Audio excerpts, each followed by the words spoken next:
कि आपके लिए सुकून क्या है। और अगर वो कहते हैं मुझे सुकून चाहिए, तो सुकून कैसा दिखता है आपको? जब जिंदगी में जो भी खाया लगे मजा आया, सुकून।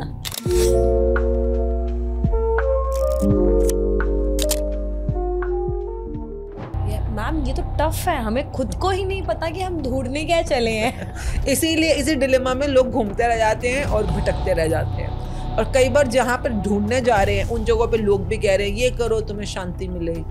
इतनी बड़ी ग्लैम लाइट में रहने के बाद, इतने बड़े बॉलीवुड में रहने के बाद, इतने बड़े सेलेब्स के साथ काम करने के बाद, आपने अपनी जिंदगी का रुख इस तरह कैसे, मतलब ऐसा कौन सा टर्निंग पॉइंट था कि आपको अब इसमें लेकर आ गया? जब सपने पूरे हो जाते तो टर्न हो जाता है।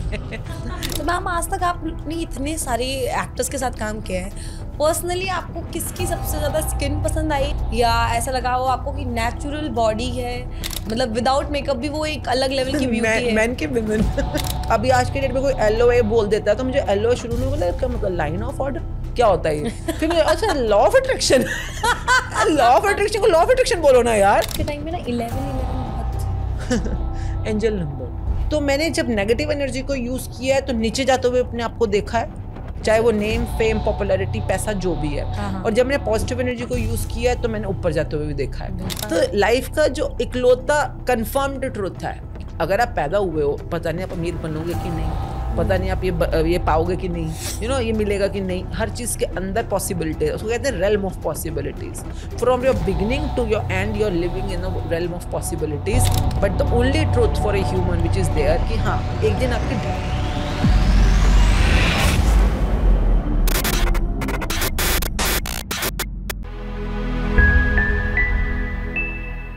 तो thank you so much ma'am कि आप मेरे शो पे आई, और आपसे आज बहुत सारी बातें करनी है, और मेरे दिल की भी करनी है, और हमारे ऑडियंस के दिल की भी करनी है, और आपके दिल की भी करनी है। बिल्कुल, चलिए दिल से बात शुरू करते हैं। बिल्कुल। और दिल से दिल मिलाते हैं और अपने इस प्यारे पॉडकास्ट को आगे बढ़ाते हैं। Yes, sure. And it's a delight to be with such a प्यारी बहुत प्यारी खूबसूरत personality. Thank you so much ma'am. You are such a high energy and bubbly energy, super charge energy. So thank you very much for being the way you are. Thank you so much ma'am, thank you ma'am. मेरा जो first question होगा ना वो आपसे, वो आपसे related ही है कि आपके लिए सुकून क्या है? जब जिंदगी में जो भी खाया लगे मज़ा आया, सुकून। जो भी पहना लगा मज़ा आया, सुकून। जो भी रिश्ते में गए उस रिश्ते में मज़ा आया तो सुकून। आई थिंक जब ज़िंदगी में स्वाद आए वो सुकून का मोमेंट होता है। बिल्कुल। तो मैम जिन लोगों को लाइफ में सुकून नहीं मिल रहा है, वो भटक रहे हैं, वो उनको कई चीज़ें मिल रही हैं लेकिन सुकून नहीं है उनके हिसाब से। और आजकल आप देख रहे हैं मॉडर्न सोसाइटीज़ में सुकून पाने के लिए बहुत सारी थेरेपीज़ भी लेते हैं लोग, और पहाड़ों पे चले जाते हैं, अल्कोहलिक हो जाते हैं, ड्रग एडिक्ट हो जाते हैं, बहुत सी चीज़ें करते हैं। तो जिनको सुकून नहीं मिल रहा उनके लिए आप क्या कहना चाहेंगी? मेरा सिंपल सा क्वेश्चन होता है, व्हाट डू यू वांट? अगर नहीं मिल रहा तो मैं कुछ नहीं कर सकती, पर आप पाना चाहते हो तो हम इस बारे में कुछ काम कर सकते हैं आगे बढ़ते बढ़ते, जिसमें हम लॉ ऑफ अट्रैक्शन यूज़ करते हैं, मैनिफेस्टेशन यूज़ करते हैं, ग्रैटिट्यूड की पावर को यूज़ करते हैं, अलग अलग वेज में एफर्मेशंस को यूज़ करते हैं, बहुत सारे टूल्स होते हैं। पर मेरा पहला प्रश्न ये होता है कि आपको चाहिए क्या? Not because I am saying और you are saying, what does the person want, actually want in their life. और अगर वो कहते हैं मुझे सुकून चाहिए, तो सुकून कैसा दिखता है आपको? मतलब अगर आप बोलो कोई जैसे एक फ़ोन है, ये फ़ोन दिख रहा है, ठीक है, ये पेन है, ये पेन दिख रहा है, तो सुकून की शेप कैसी होती है? मैम एक्चुअली मेरे लिए सुकून तो वही है जहाँ मैं रिलैक्स होके बैठी हुई हूँ, मुझे कोई टेंशन नहीं है, मैं सोच रही हूँ कि सब चीज़ें फिक्स आउट हैं और आने वाले टाइम में बेस्ट हो जाएंगी। तो मेरे लिए तो अगर आप रिलैक्स होके बैठे हो तो वो रिलैक्सेशन कैसी दिखती है आपको? That's the toughest one. क्योंकि हम चीज़ें जो मांग रहे हैं ना, सुकून मिल जाए, हाँ, खुशी मिल जाए, शांति मिल जाए, ये जो भी मांग रहे हैं, दिखाओ ना मुझे दिखती कैसे है कि अगर मुझे मिल जाए मैं आपको पकड़ के दे दूंगी। अगर आप ढूंढ रहे हो, मैं भी ढूंढ रही हूँ, सब ढूंढ रहे हैं, तो आप ढूंढ उस चीज़ को रहे हो जिसकी शेप आपको ही नहीं पता, जिसका रंग रूप शेप अगर नहीं है तो वो दिख नहीं रही ना आपको। और हम रहते हैं इस दिखती दुनिया के अंदर जहाँ पे हर चीज़ की एक शेप है, सोफ़ा है, ये दुपट्टा है ना, हर चीज़ की एक शेप है। बिल्कुल। तो अब दिखती दुनिया में उस अदृश्य जगत की चीज़ें कैसे कैसे पा पाओगे, मुझे ये बताओ। मैम ये तो टफ है, हमें खुद को ही नहीं पता कि हम ढूंढने क्या चले हैं। इसीलिए इसी डिलेमा में लोग घूमते रह जाते हैं और भटकते रह जाते हैं। और कई बार जहाँ पर ढूंढने जा रहे हैं उन जगहों पे लोग भी कह रहे हैं ये करो तुम्हें शांति मिलेगी, ये करो तुम्हें सुकून मिलेगा, ये करो। अरे बाबा, जो चीज़ उसको ही नहीं पता कैसी दिखती है। तो मेरा क्वेश्चन हमेशा ये रहता है कि फ़ाइन, अगर आपकी ज़िंदगी में ऐसा क्या आपको मिल जाए या क्या हो जाए जो बाहर दिखती हुई ज़िंदगी है, जिसको हम दृश्य रेल्म बोलते हैं, विजिबल रेल्म बोलते हैं, यहाँ पर बताओ। अगर आपने बोला कि मेरे को सुकून चाहिए, तो बाहर दिखती दुनिया में ऐसा क्या हो जाए कि जिसके होने से आपको सुकून मिल जाए। मुश्किल है, क्योंकि हमें पता ही नहीं है हम चाहत किस हमें नहीं, आप हाँ मुझे नहीं पता, ऑनेस्टली मुझे नहीं पता। एक ये भी बहुत बड़ा पिटफॉल है, लोग कहता है हमें अरे हमें मत करो। हर इंसान अपनी जिंदगी के लिए जिम्मेवार है, बिल्कुल अपने लिए आप जिम्मेवारी लो। मेरे को सच में नहीं पता कि मैं किस चीज़ की चाहत रख रही हूँ सुकून के लिए, और एक्चुअल में मैं चाह क्या रही हूँ और मांग क्या रही हूँ। जब मैं मांगी गलत रही हूँ तो मिलेगा कैसे? नहीं, मांग तो देखो आपकी ठीक है, पर आप अदृश्य जगत का एक एलिमेंट मांग रहे हो जो आपको पता नहीं कैसे कमाना है। तो मैं कहती हूँ पहले दृश्य जगत में वो चीज़ कमा लो जो तुम्हें पता है कि दिखती कैसे है, और अगर मिल जाएगी तो तुम्हें ये तो पता रहेगा ना मुझे मिल गई, ये चीज़ मिल गई।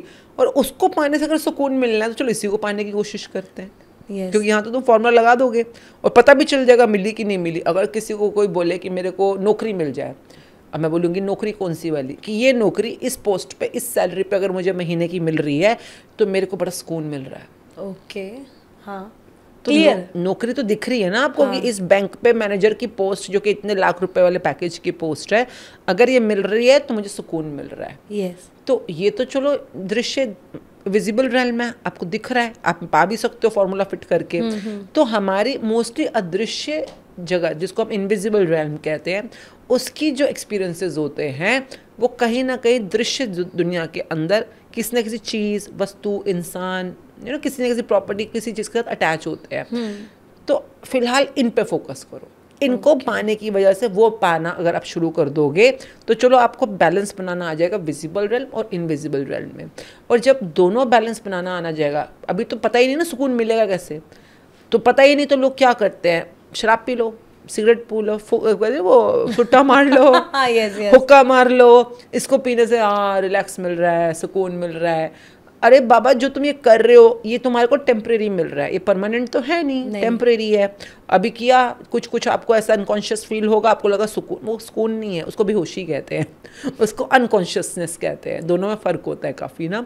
तो ये तो टेम्परेरी है, और कई बार आदत पड़ जाएगी तो और तुम इसी के चक्कर में पड़ जाओगे। परंतु वो क्या चाहिए तुम्हें जो बाहरी दिखती जगत में तुम पा लो तो तुम्हें सच में मानसिक शांति मिल जाए, कि मम्मी पापा का रिश्ता अच्छा हो जाए, घर में लड़ाई झगड़े हो रहे हैं, सुकून नहीं मिल रहा, तो मेरा पति मेरे साथ इज्जत से बात करे, मेरा पति मेरे साथ प्यार से बात करे, तो मुझे सुकून मिल रहा है।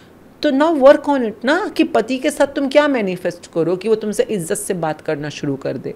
बच्चों के साथ तुम क्या मैनिफेस्ट करो कि वो अपनी जिम्मेवारियां लेनी शुरू कर दे, ताकि तुम्हें सुकून मिलना शुरू हो जाए। तो जो भी आप मांग रहे हो पहले लिख लो कि मांग क्या रहे हो, एंड अकॉर्डिंगली उसकी प्रोसेस स्टार्ट होती है। बिल्कुल, यस मैम आपने बात की मांगने की, चाहने की, इच्छा पूरी होने की, और लाइफ में क्या क्या चीज़ें आपको मिली हैं।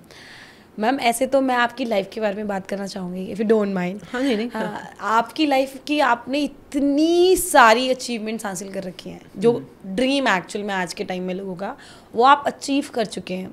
आपने इतने बड़े प्लेटफॉर्म पे काम किया, आपने इतने सारे सेलेब्स के साथ काम किया, आपने इतने सारे अवार्ड्स जीते, और इतने अच्छी पोजीशन के अवार्ड्स जीते, ये भी नहीं कि कोई नॉर्मल इवेंट्स वाले अवार्ड्स हों, प्रॉपर रेपुटेटेड अवार्ड्स जीते।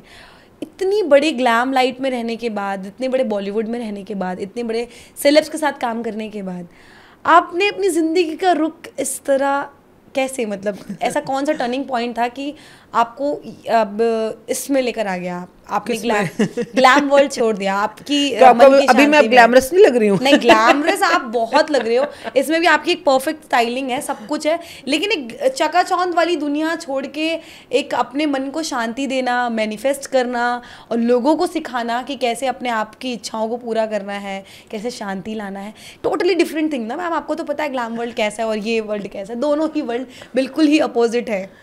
सी जब मैंने अपना करियर की, देखिए जीवन की शुरुआत तो जहाँ से हुई सो हुई, शादी हो गई थी मेरी बहुत जल्दी और मैंने अपने करियर की शुरुआत करी एज अ 1 रूम सैलून।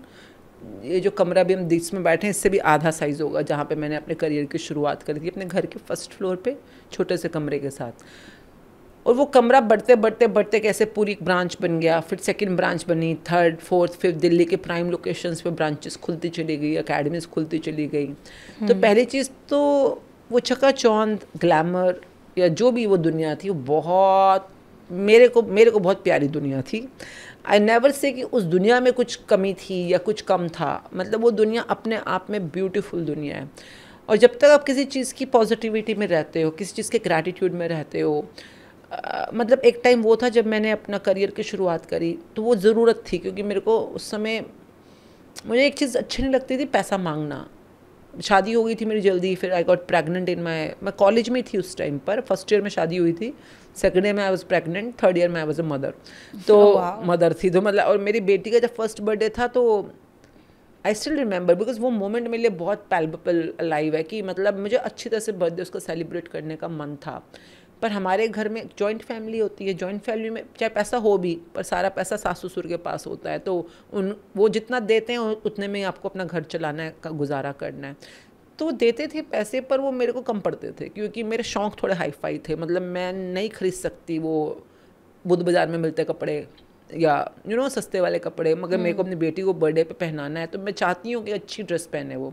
मैं नहीं कर सकती कि घर में केक काट दिया और पीपियाँ बजा दी। मैं चाहती हूँ कि अगर उसका फर्स्ट बर्थडे है तो किसी अच्छे बैंक्वेट में हो, लोगों को बुलाया जाए। तो मेरे थोड़े शौक़ ही ऐसे थे, हाई फाई थे थोड़े से।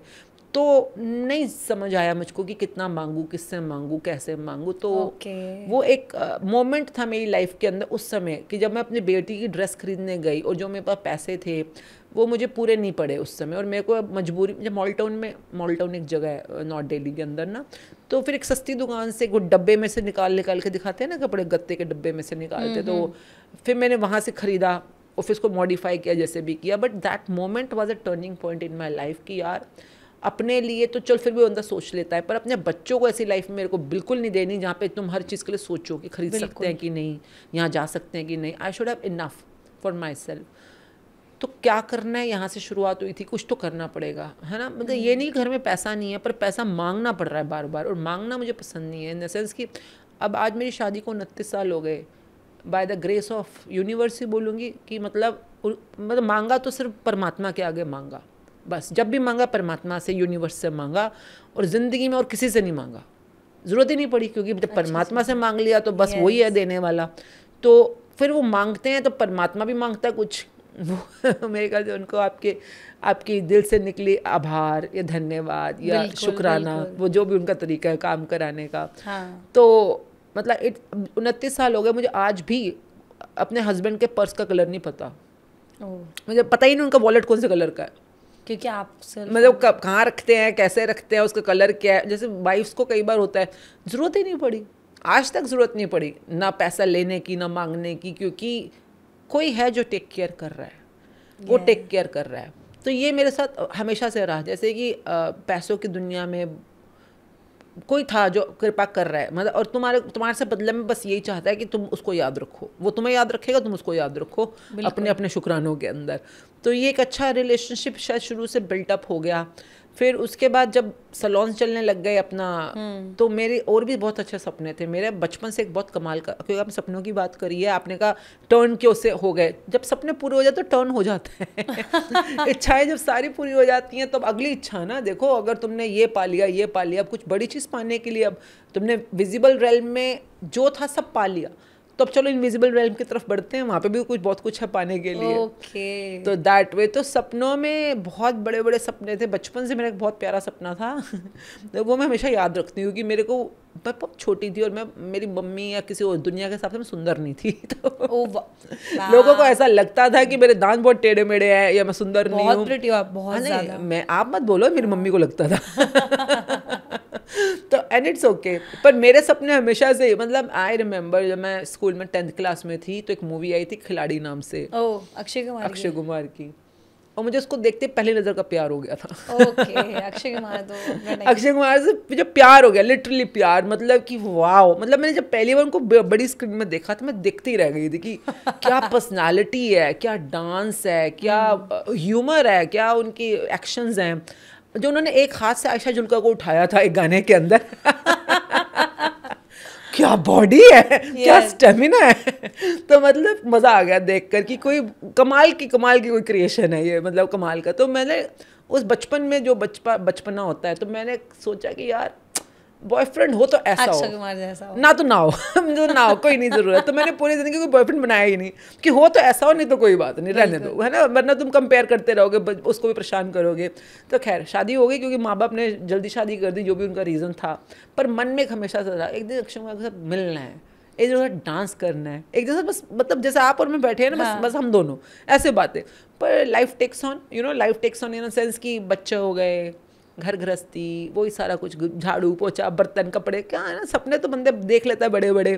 पर जब भी मैं उनकी मूवी देखती थी, कोई भी मूवी आ रही हो, मतलब खिलाड़ी आ रही है, पटियाला हाउस आ रही है, कोई भी आ रही है, मैं बिग फैन। हाँ देख सभी फैन होते हैं। हाँ, नहीं मतलब आपने बताया ना कि उनकी मूवीज के नाम आप बता रहे हो, दैट मीन नहीं, ये तो मैं शुरू करूंगी तो मतलब अगर आप मानोगे तो मतलब कि वो मुझसे शादी करोगी, हमारे घर में नेशनल एंथम की तरह चलती है मतलब कि मतलब एक दिन में 3 बार मेरे बच्चे देखते थे और मैं भी सामने बैठ के देख रही होती थी हर मूवी को। जब तक रहेगा समोसे में आलू, तू रहेगी मेरी शालू, मतलब उनके डायलॉग। मेरा बेटा, छोटा सा बेटा था, मेरे को कहते क्यों थाक रही है हमारी, क्यों थाक रही है, आई मीन ये हमारे घर के अंदर रोटी चावल दाल is equal to Akshay Kumar के डायलॉग्स। हमारे घर में सभी उसके फैन थे, तो ये चल रहा था सिस्टम।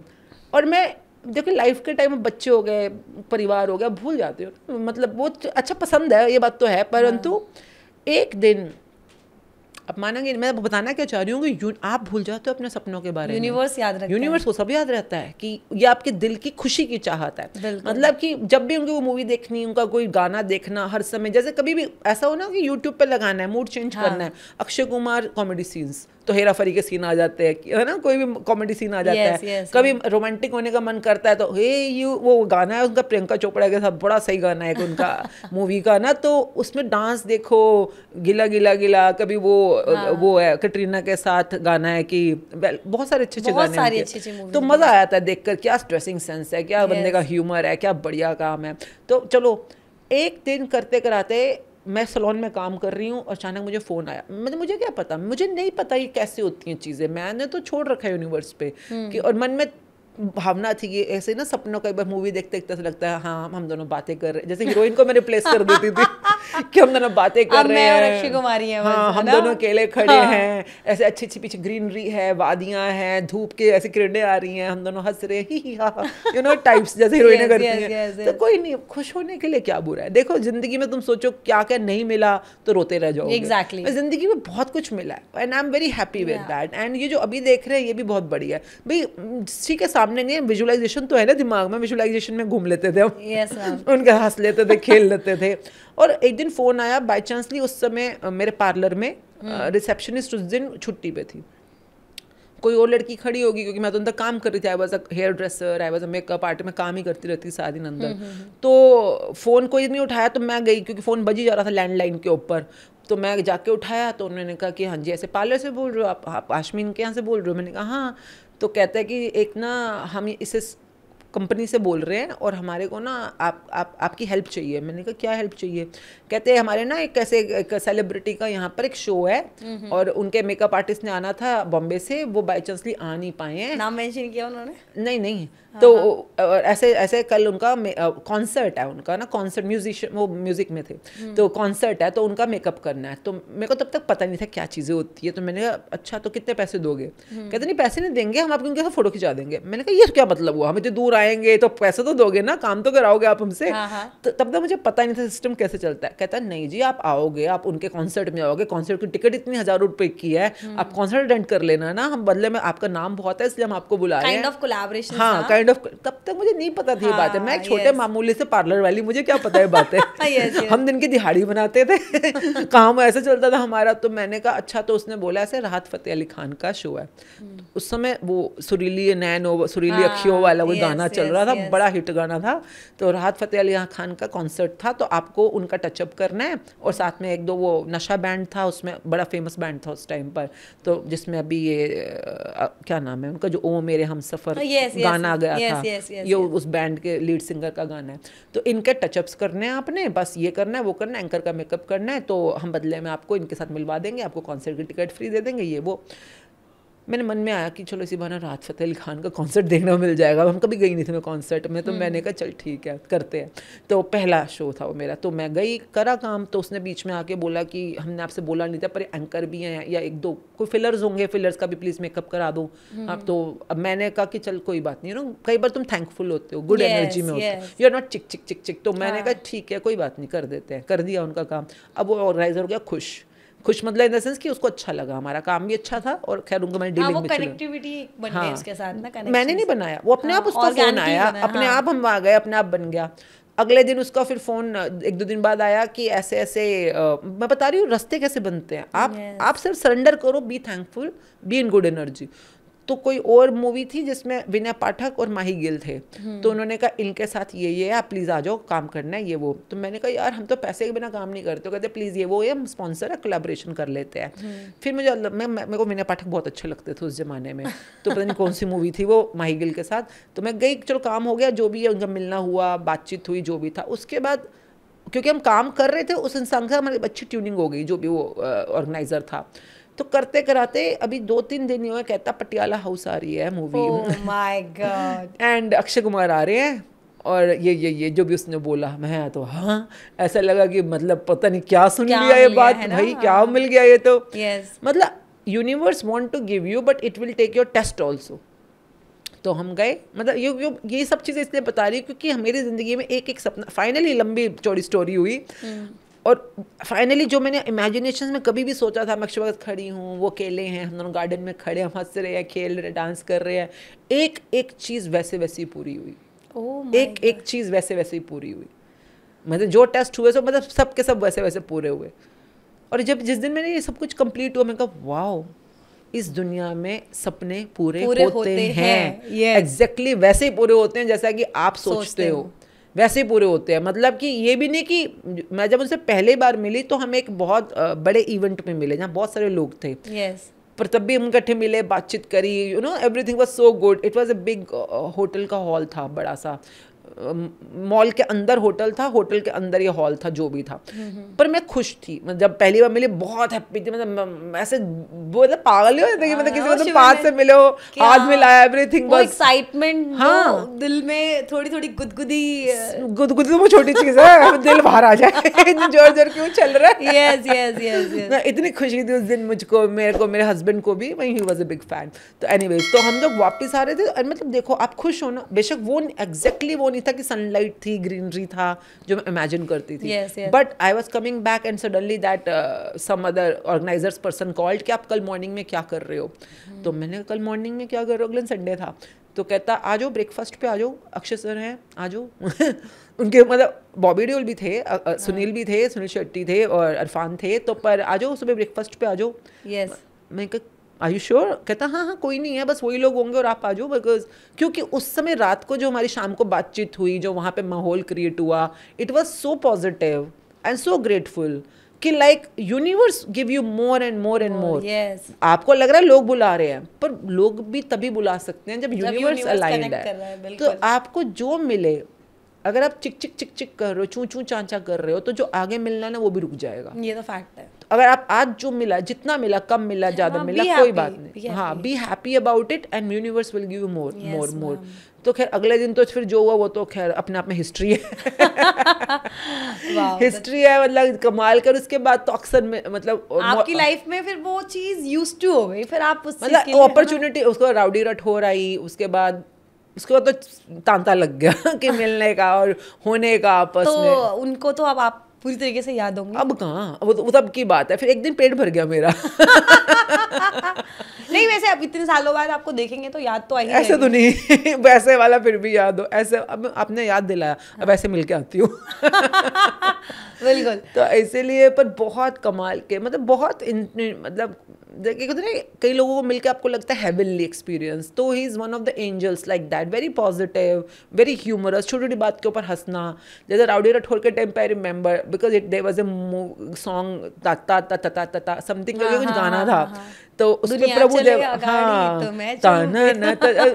मतलब अभी मुझे याद आ जाएगा, अभी मैं सिर्फ ट्यून याद कर रही हूँ, उसमें प्रभुदेवा भी थे। तो when we met Prabhudeva has come to my salon as well, very एक ABCD के टाइम पे हमारे सैलून में आए हुए थे। Prabhudeva was very chilled out guy. हमारी टीम का एक बंदा है, हमारा स्टूडेंट है आर्यन, जो हमारे साथ जॉब भी कर चुका, स्टूडेंट भी रह चुका। इस समय वो प्रभुदेवा का पर्सनल हेयर ड्रेसर है, पर्सनल उनके साथ काम करते हैं, तो उनका बहुत अच्छा एक बिल्टअप रहा है। तो मैं वहाँ पे स्टेज पे खड़े होकर प्रभुदेवा को बोल रही हूँ कि आप डांस करोगे तो मैं भी, मतलब you know we are just chilling out together, and then Sonakshi was there और Akshay ji were there, and the kind of environment and the comedy and sense of humour, मतलब मैंने कितने लोगों के साथ मिला हूँ या कभी काम भी किया होगा, उनका ऑरा ही अलग है। मतलब इन वेरी स्पॉन्टेनियस, छोटी छोटी बात पे पकड़ के मजाक बना देना, कुछ ऐसे शरारत कर देना। मैंने बोला उस समय जब हमारा फाइनल था कि you know I have a dream to dance with you, तो कहते बताओ कौन से गाने पे डांस करना है? Akshay Kumar. Oh wow, I have a dream to dance with you. तो मैं, अच्छा उन्होंने बोला बताओ कौन से गाने पे करना है। डर मैं गई कि अगर उन्होंने एक हाथ से उठा दिया, मैं हमारी तो फिटनेस वैसी नहीं है ना। yes. उनकी तो है, मेरी तो नहीं है। तो मतलब वो मोमेंट्स लाइफ के लगा कि बस सब कुछ पा लिया, अब तो जीवन का सब कुछ पा लिया। उसके बाद तो चलता रहा बहुत कुछ, सलमान खान, शाहरुख खान, काम करने का मौका, जैसे जैकलिन फर्नांडिस, सोहेल अली खान। तो मैम आज तक आपने इतने सारे एक्टर्स के साथ काम किया है, पर्सनली आपको किसकी सबसे ज़्यादा स्किन पसंद आई है, या ऐसा लगा वो आपको कि नेचुरल बॉडी है, मतलब विदाउट मेकअप भी वो एक अलग लेवल की ब्यूटी है? मैन के women both ma'am, both. Body नहीं, आप मुझे जितना मर्जी आप दुनिया में मेरे सामने कोई भी खड़ा कर दो, मुझे अक्षय कुमार ही नंबर 1 लगेंगे हमेशा। वो बचपन का प्यार है। तो नहीं, वो मतलब सभी अच्छे हैं यार। मतलब अगर आप मुझसे पूछो कॉन्फिडेंस वाइज या मैनिफेस्टेशन वाइज किसकी, राजकुमार राव कमाल की मैनिफेस्टेशन है उनकी। मतलब उनके साथ हमने तब काम किया था, सोनम कपूर की एक मूवी थी जिसमें वो फ्रॉड होती हैं, मैं नाम एक मिनट अभी याद करती हूँ, वो इनकी अरबाज ने बनाई थी वो मूवी, अरबाज और मलाइका की मूवी थी। तो दिल्ली में, मतलब सोनम क्या थी यार मूवी, दुल्हनिया समथिंग, जिसमें उनके हीरो पुलकित सम्राट थे। पुलकित सम्राट थे, और वो चूजा वाला हीरो भी था, चूजा बनता है। उसमें राजकुमार राव भी थे एक सीन के अंदर, पुलिस वाले बने थे। मतलब मेरे को वो सीन मतलब उससे पहले उनकी सिर्फ क्वीन मूवी आई थी, तो हमें उस मूवी के साथ जुड़ने का मौका मिला था। मतलब वो जो बोलते हैं और जो उनकी मैनिफेस्टेशन है। एक मेरे फ्रेंड का कपड़ों का शोरूम था गुड़गांव में, तो उसकी ओपनिंग पे भी राजकुमार राव आए थे, तो तब भी बातचीत करने मिलने का मौका मिला था। एक इंसान ज़ीरो से स्टार्ट कर रहा है और अपने बलबूते पे अपनी मैनिफेस्टेशंस के साथ, मतलब ऐश्वर्या राय उस टाइम पे बहुत बहुत टॉप पे चल रही थी। मतलब ऐश्वर्या राय थी, उनकी मैनिफेस्टेशन, ऐश्वर्या राय के हीरो बन गए वो। वाह, लुक एट इट। मतलब ऐश्वर्या राय उनकी हीरोइन है, मतलब कि ऐसी ऐसी मैनिफेस्टेशंस कर पाना कैसे, मतलब मैं आपसे मैं इसी पॉइंट पे आने वाली थी, कैसे, हाउ इट पॉसिबल कि किसी ने कुछ कहा और वो उसको मिल गया। जैसे आलिया भट्ट का नाम काफ़ी इस मैनिफेस्टेशन को लेके बोला जाता है कि उन्होंने रणवीर कपूर को चाहा, रणवीर कपूर मिल गया, टॉप लेवल की हीरोइन बनना चाहा, वो मिल गया। तो हम क्यों नहीं कर पा रहे वो चीज़ें, हमें भी चाहिए। एक तो ये बोलना बंद करो, हम क्यों नहीं कर पा रहे, क्योंकि जब हम बोलते हैं हम नहीं कर पा रहे तो आपके लिए वही मैनिफेस्ट हो जाता है। तो एक तो हम कई बार अपने दुश्मन खुद ही हो जाते हैं अपने रॉन्ग वर्ड्स की वजह से। I always say your words create your world. आपके शब्द आपकी दुनिया का निर्माण करते हैं, तो बी वेरी केयरफुल। और मैनिफेस्टेशन की दुनिया में तो एक एक चीज़ मैंने अपनी लाइफ में देखी है, एक एक में नाम मैं सोच रही हूँ कि इवन अवार्ड्स जैसे लेने थे तो मेरे को बड़ा था कि मेरे को जैसे प्रेसिडेंशियल अवार्ड चाहिए, या मतलब कुछ ऐसा करूँ कि मतलब जैसे मुझे वाइस प्रेसिडेंट ऑफ इंडिया से अवार्ड मिला था, and chief minister of Delhi से अवार्ड मिला था for the contribution towards women empowerment. NSDC national skill development के अंदर हमने काम किया था। काम तो बहुत लोग करते हैं, अवार्ड किसी किसी को मिलता है, and you really get it, you know, जब मिल रहा होता है तो मुझे लगता है कि वाओ मतलब मिल गया। मतलब फील क्या होता है, मतलब जब अचीवमेंट्स लग जाती हैं हाथ में, पता है जब हम ट्रैक पे चढ़ रहे होते हैं तब ट्रैक हमें बहुत ऊंचाई पे दिखाई देता है, और जब हम उस ट्रैक पे आके खड़े हो जाते हैं ना तो हमें ऐसा लगता है ये तो कुछ भी नहीं था, this is very easy for me ना। आप मतलब ये हो गया, ऐसा लगता हो गया हो गया, बस यही था, हो गया। तो आप मतलब ये मेरे को सबसे पहले ये वाली आई थी अमिताभ बच्चन जी के साथ, ये वाली एक्सपीरियंस जो आपने बोला, शायद मेरे लिए सबसे बड़ी मतलब वो मेरा सपना नहीं हो सकता, क्योंकि अमिताभ बच्चन जी सपना नहीं कह सकते, वो तो एक रिवॉर्ड है। आप उनसे मिल रहे हो, अपने आप में अवार्ड भी नहीं, रिवॉर्ड है यूनिवर्स का। मतलब आप उनसे ऐसे जैसे हम लोग बैठे हैं ऐसे बातचीत कर रहे हो, वो आपको आशीर्वाद दे, you know those things are beyond my imagination. मैं अक्षय कुमार से मिलना फिर मेरी इमेजिनेशन में आ रहा है, पर अमिताभ बच्चन जी के साथ होना वो मेरे लिए बियॉन्ड इमेजिनेशन है। हाँ, मतलब जैसे मैं जब जो एक्सपीरियंस मेरा शाहरुख जी के साथ था, रणबीर कपूर के साथ था, रणवीर सिंह के साथ था, वरुण धवन के साथ था, ऋतिक रोशन के साथ था, वो एक तरह के एक्सपीरियंस है, वो एक्सेप्टेबल था आपके हो सकता है, वो पॉसिबल है। पर अमिताभ बच्चन जी के साथ होना मतलब लोगों की जिंदगी बीत जाती है उनको दूर से देखने के लिए, उनके घर के आगे खड़े रहते हुए। मतलब आप मतलब ऐसे बैठ के मतलब उनसे बातचीत करो, उनसे आशीर्वाद ले, जो भी मेरा उस समय मतलब मैं बिल्कुल क्लियर थी, जब मैं उनसे मिलूंगी तो मैं हेलो नहीं करूंगी, मैं नमस्ते नहीं करूंगी, उनके पैर छूंगी, और मैं उनके पैर छूना चाहती थी, you know something very divine and positive about him. I wanted to take blessings from and exactly वैसे ही उन्होंने सिर पे हाथ रखा, ब्लेसिंग दी, और वो मेरे सामने से हाथ जोड़ के खड़े हैं, यू नो, एंड जो बातचीत हम कर रहे हैं, मेरे को लगा यार अब तो यार जो ना भी तुम सोच भी नहीं सकते ना, यूनिवर्स में वो भी दे सकता है। वो तुम्हें अब जैसे मेरी प्रॉपर्टीज के मामले में ऐसा बहुत बार हुआ है। अब वो कैसे कैसे किया वो आप आगे, मतलब पहले तो ये कंफर्म्ड होना चाहिए कि आप भी जीरो से शुरुआत कर रहे हो, आप भी वहाँ तक पहुँच सकते हो। आलिया के साथ आलिया के साथ हमारे साथ हमारी तो करियर की शुरुआत ही विशेष फिल्म्स के साथ हुई थी, महेश पंत कैंप के साथ तुम मिले नाम की मूवी थी, इमरान हाशमी और सोहा अली खान के साथ। फिर उसके बाद उनके साथ और मूवीज़ में काम करने का मौका मिला, महेश पंत कैंप की मूवीज़ मैं वो फ़नी इंसिडेंट्स बताती हूँ। मैं थी बस बन गई थी ब्यूटिशियन, बन गई क्योंकि कोर्स वोर्स किया, बन गई। अच्छा, मेकअप भी छोटा मोटा सीखा उस ज़माने में, आज से 25-30 साल पुरानी बात है, और मेकअप आर्टिस्ट बन गए। उस जमाने में मेकअप कौन करता था? ब्यूटी पार्लर वालियाँ, यू नो। तो आप मेकअप करो, पर मेकअप में करते करते काफ़ी हिट हो गई, मतलब बहुत ज़्यादा लोगों में एक्नॉलेज होने लग गया मेरा काम। खैर मूवीज़ में काम मिलना शुरू हो गया फनी है बहुत ज़्यादा। तो पर हम दिल्ली वाले हैं, तो दिल्ली में जब मूवीज़ आती थी या दिल्ली में स्टार्स आते थे तो मैं दिल्ली में ही करती थी, मैं बाहर कभी नहीं गई हूँ। जो भी मैंने काम किया दिल्ली में किया। 1-2 बार Femina Miss India fashion week, Femina Miss India contest होता है ना, उसके लिए मैं एक बार पुणे गई थी, बस उसके मेकअप करने के लिए, वरना मेरे हस्बैंड अलाउ नहीं करते थे, तो दिल्ली में ही करती थी मैं काम। तो महेश भट्ट जी दिल्ली में आए, इनकी किसी मूवी का शूट था, प्रीमियर था, तो हम उस पर काम कर रहे थे। तो नॉर्मली तो स्टाफ ही जाता था मेरा, क्योंकि स्टाफ मेरा काफ़ी ट्रेंड था, मैं भी गई। तो ऐसे मिलने मिलाने के बाद महेश भट्ट जी से हेलो हाय हो रही, तो कहते ओके यू आर द मुआ। मैंने कहा हम पंजाबी लोग हैं, हम कहे मुआ मुआ मतलब मरा मोया। आज से 20 साल पहले की बात बता रही हूँ, मुझे नहीं पता था, मैं ब्यूटी इंडस्ट्री से हूँ, मुझे पता है, मेरे को ये पता है कि मेकअप डिजाइनर होता है, मेकअप आर्टिस्ट होते हैं, ये जब जो भी नहीं पता था। उन्होंने ओ यू आर द मुआ। मैंने कहा मुआ है क्या तू? मैं मुआ क्यों कर रहा है मैनू? ऐसा बोल दिया आपने? नहीं मन में सोच रही हूँ कि मुआ मतलब किसी तुम पहले बार मिल रहे हो मुआ, तो उसने 2-3 बार oh very nice work, I like your work, how your team is good, your MUAs are good. तो वो मुआ कर रहे हैं, और मैं मेकअप आर्टिस्ट हूँ, मुझे ही नहीं पता कि MUA is equal to makeup artist. क्यों? क्योंकि हम सिर्फ काम यू नो, कभी स्लैंग्स में पढ़े ही नहीं। अभी आज के डेट में कोई LOA बोल देता है तो मुझे LOA शुरू में बोला क्या मतलब लाइन ऑफ ऑर्डर क्या होता है ये? फिर मुझे अच्छा law of attraction law of attraction बोलो ना यार। मतलब हर चीज़ का वो, जैसे वो बंदे बोल देते हैं फोमो, बच्चे बोलते हैं फोमो, मुझे क्या पता फोमो क्या होता है? Fear of missing out is FOMO. Lols, मुझे लॉल्स इतने एक जमाने तक समझ नहीं आया, लाफ आउट लाउड होता है। Yes, exactly, तो मतलब ये तुम्हारी स्लैंग्स है, हमें क्या पता इन स्लैंग्स का मतलब क्या होता है, किसी को भी शॉर्ट फॉर्म कुछ भी बना दो तुम।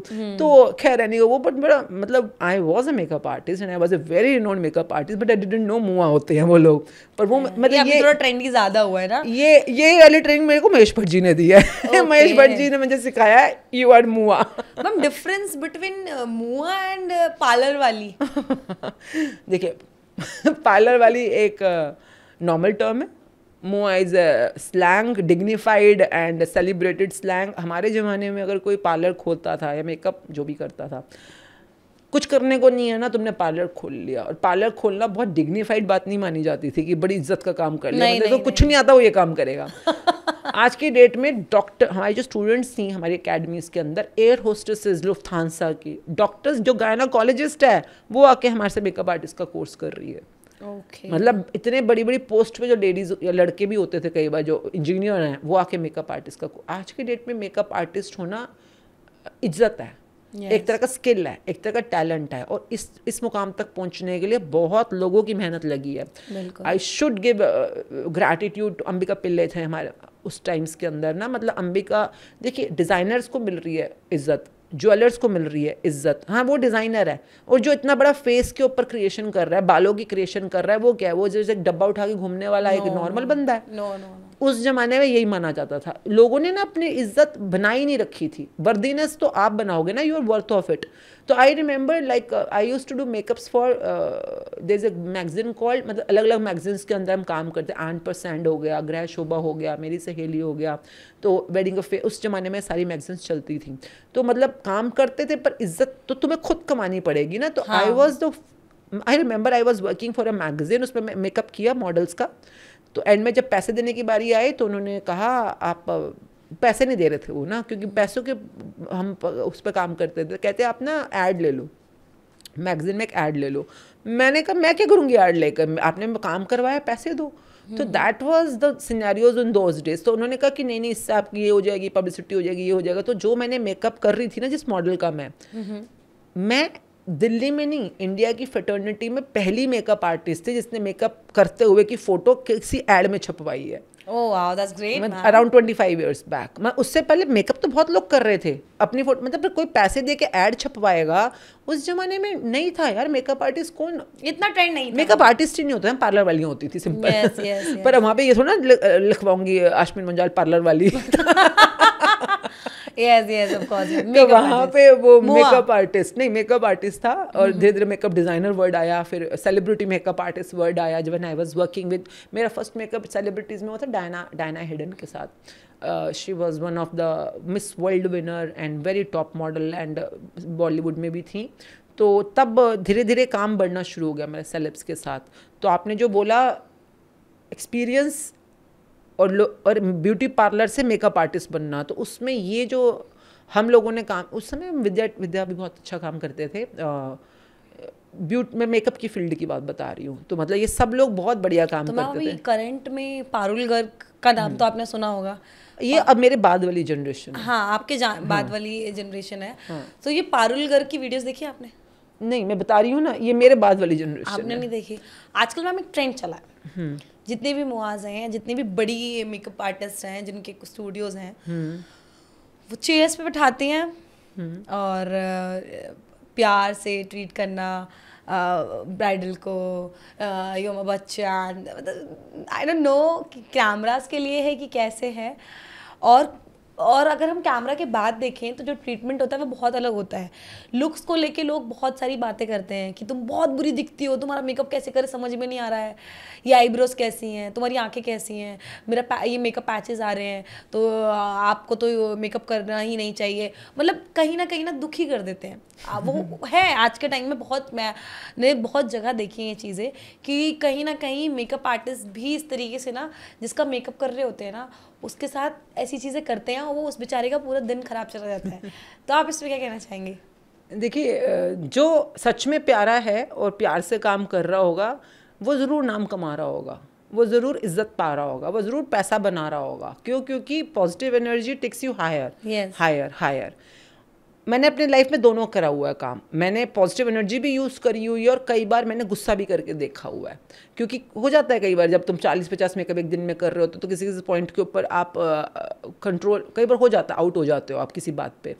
तो मैंने जब नेगेटिव एनर्जी को यूज़ किया है तो नीचे जाते हुए अपने आप को देखा है, चाहे वो नेम, फेम, पॉपुलैरिटी, पैसा जो भी है। और जब मैंने पॉजिटिव एनर्जी को यूज़ किया है तो मैंने ऊपर जाते हुए भी देखा है। तो जिनकी भी आप बात कर रहे हो, देखिए मुझे पता नहीं है, क्योंकि मैं बता रही हूँ ये नहीं, वो काफी पॉपुलर है, मैंने इसलिए उनका नाम लिया। जो भी बहुत सारे लोग होंगे बच्चे आजकल के डेट में। तो इंस्टा, मेरे को अभी तक इंस्टा मेरी बेटी चलाती है मेरा, तो मैं थोड़ी सी ओल्ड फैशन्ड हूँ। तो हमारे ज़माने में होता था Zee TV, ABP, Star News, CNBC, ये सब चीज़ें होती थी अखबारों में। हाँ, दूरदर्शन, और अखबारों में नवभारत टाइम्स, पंजाब केसरी, और अपना HT, DT, ये सब। हमें ये ज़माना पता है कि अखबारों में कैसे आना है, कॉलम्स में कैसे आना है, या चैनल्स पे कैसे आना है। ये पॉडकास्ट पे आना भी अभी मेरी बेटी अरेंज कर रही है, मतलब कि उसने सिखाया मुझे कि मम्मी ये आजकल ये मीडियम है। तो मुझे फेसबुक, इंस्टा, यूट्यूब थोड़ा भी सीखने में टाइम लगेगा। मैं सीख रही हूँ, कोशिश कर रही हूँ। तो जो आप बता रहे हो वो मेरे बाद का ज़माना है। जब तक कि मैं सैचुरेट, मतलब अपने आप को पूरा फुलफिल कर चुकी थी इस इंडस्ट्री के अंदर, कि मज़ा आ गया, मतलब मेरा पेट भर चुका है। अब ये वतन तुम्हारे हवाले से याद नहीं, अब ये वतन तुम्हारे हवाले, आगे क्या है, ये तुम्हारे हवाले ये वतन दोस्तों। हाँ। तो मेकअप इंडस्ट्री मैंने अपने स्टूडेंट्स उनके हवाले कर दी थी, अब मैं जा रही हूँ इसमें से बाहर, क्योंकि मुझे मज़ा आ चुका है। yes. मैंने मतलब बहुत कमाया इस इंडस्ट्री में, नाम, शोहरत, इज्जत, प्रॉपर्टीज बहुत पैसा कमाया मैंने, बहुत पैसा कमाया। अब लाइफ की फैंटेसीज चेंज हो चुके हैं। हाँ, मैं जो पाना चाहती थी, जैसे मेरे को था साउथ टेक्स एक अच्छी जगह है, लोकेशन है, या एक प्रॉपर्टी होनी चाहिए, मतलब मुझे वो सीन्स याद आते हैं। जैसे आपने क्वेश्चन पूछा ना कि आलिया इज़ ए मैनिफेस्टर, नहीं आलिया नहीं, रणवीर सिंह भी मैनिफेस्टर, अनुष्का शर्मा बहुत बड़ी मैनिफेस्टर है, बिपाशा बासु बहुत बड़ी मैनिफेस्टर है। तो ma'am how can we do this? देख, वही मैं बता रही हूँ, ये सब की सब जो लोग मैनिफेस्ट करते हो किसी भी फील्ड में हो, जो भी अपने फील्ड के टॉप तक पहुंचा होगा, तो उसने दो चीज़ें साथ लेके चली होंगी। एक होता है जिसको कर्मों की दुनिया बोलते, काम तो कर ही रहा होगा फॉर श्योर, तो जिसको डूइंग डोमेन बोलते हैं, और एक होता है अंदर जिसको हम बीइंग बोलते हैं। ह्यूमन के पास एक बीइंग भी है, तभी उसका नाम ह्यूमन बीइंग है। तो जो बीइंग है वो अंदर है, और जो बाहर है वो डूइंग डोमेन है आपका। जिसने भी टॉप की सफलता प्राप्त करी है, उसने इन दोनों को, जो अंदर सोच रहे हैं और फील कर रहे हैं, और जो बाहर काम कर रहे हैं, इन दोनों को बैलेंस करके किया है। बैलेंस मतलब दोनों को अलाइन करके किया है, जो भी है।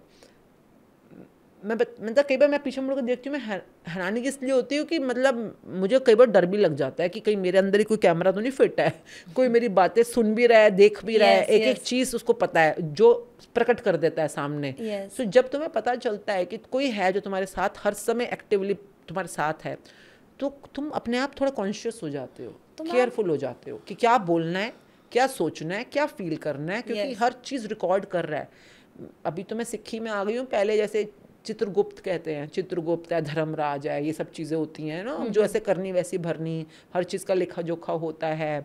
चित्रगुप्त जो मेरे को समझ आया कि कोई है जो गुप्त तरीके से, मतलब सीक्रेटली फोटो खींच रहा है कैमरे से। तो मैम आज के टाइम में ना 1111 बहुत एंजल नंबर। हाँ, तो ये सच में आपकी सपने पूरे होते हैं 1111 पे? आप अगर, क्योंकि मोस्ट ऑफ द लोग तो रिमाइंडर भी लगा के रखते हैं। मेरे कॉलेजेस में बहुत सारी लड़कियां थी जिन्होंने रिमाइंडर लगा रखा था, अच्छी बात 1111 पे विश मांगने के लिए कि वैसे आप 1111 वाले में बोल, मेरे को 911 पता नहीं क्यों सुनाई दे।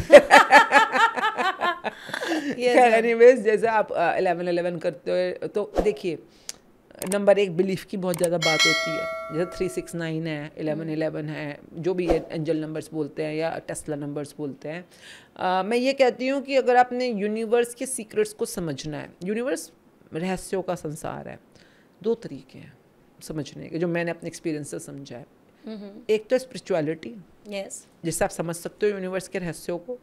दूसरा है मैथमेटिक्स, नंबर्स, ठीक है।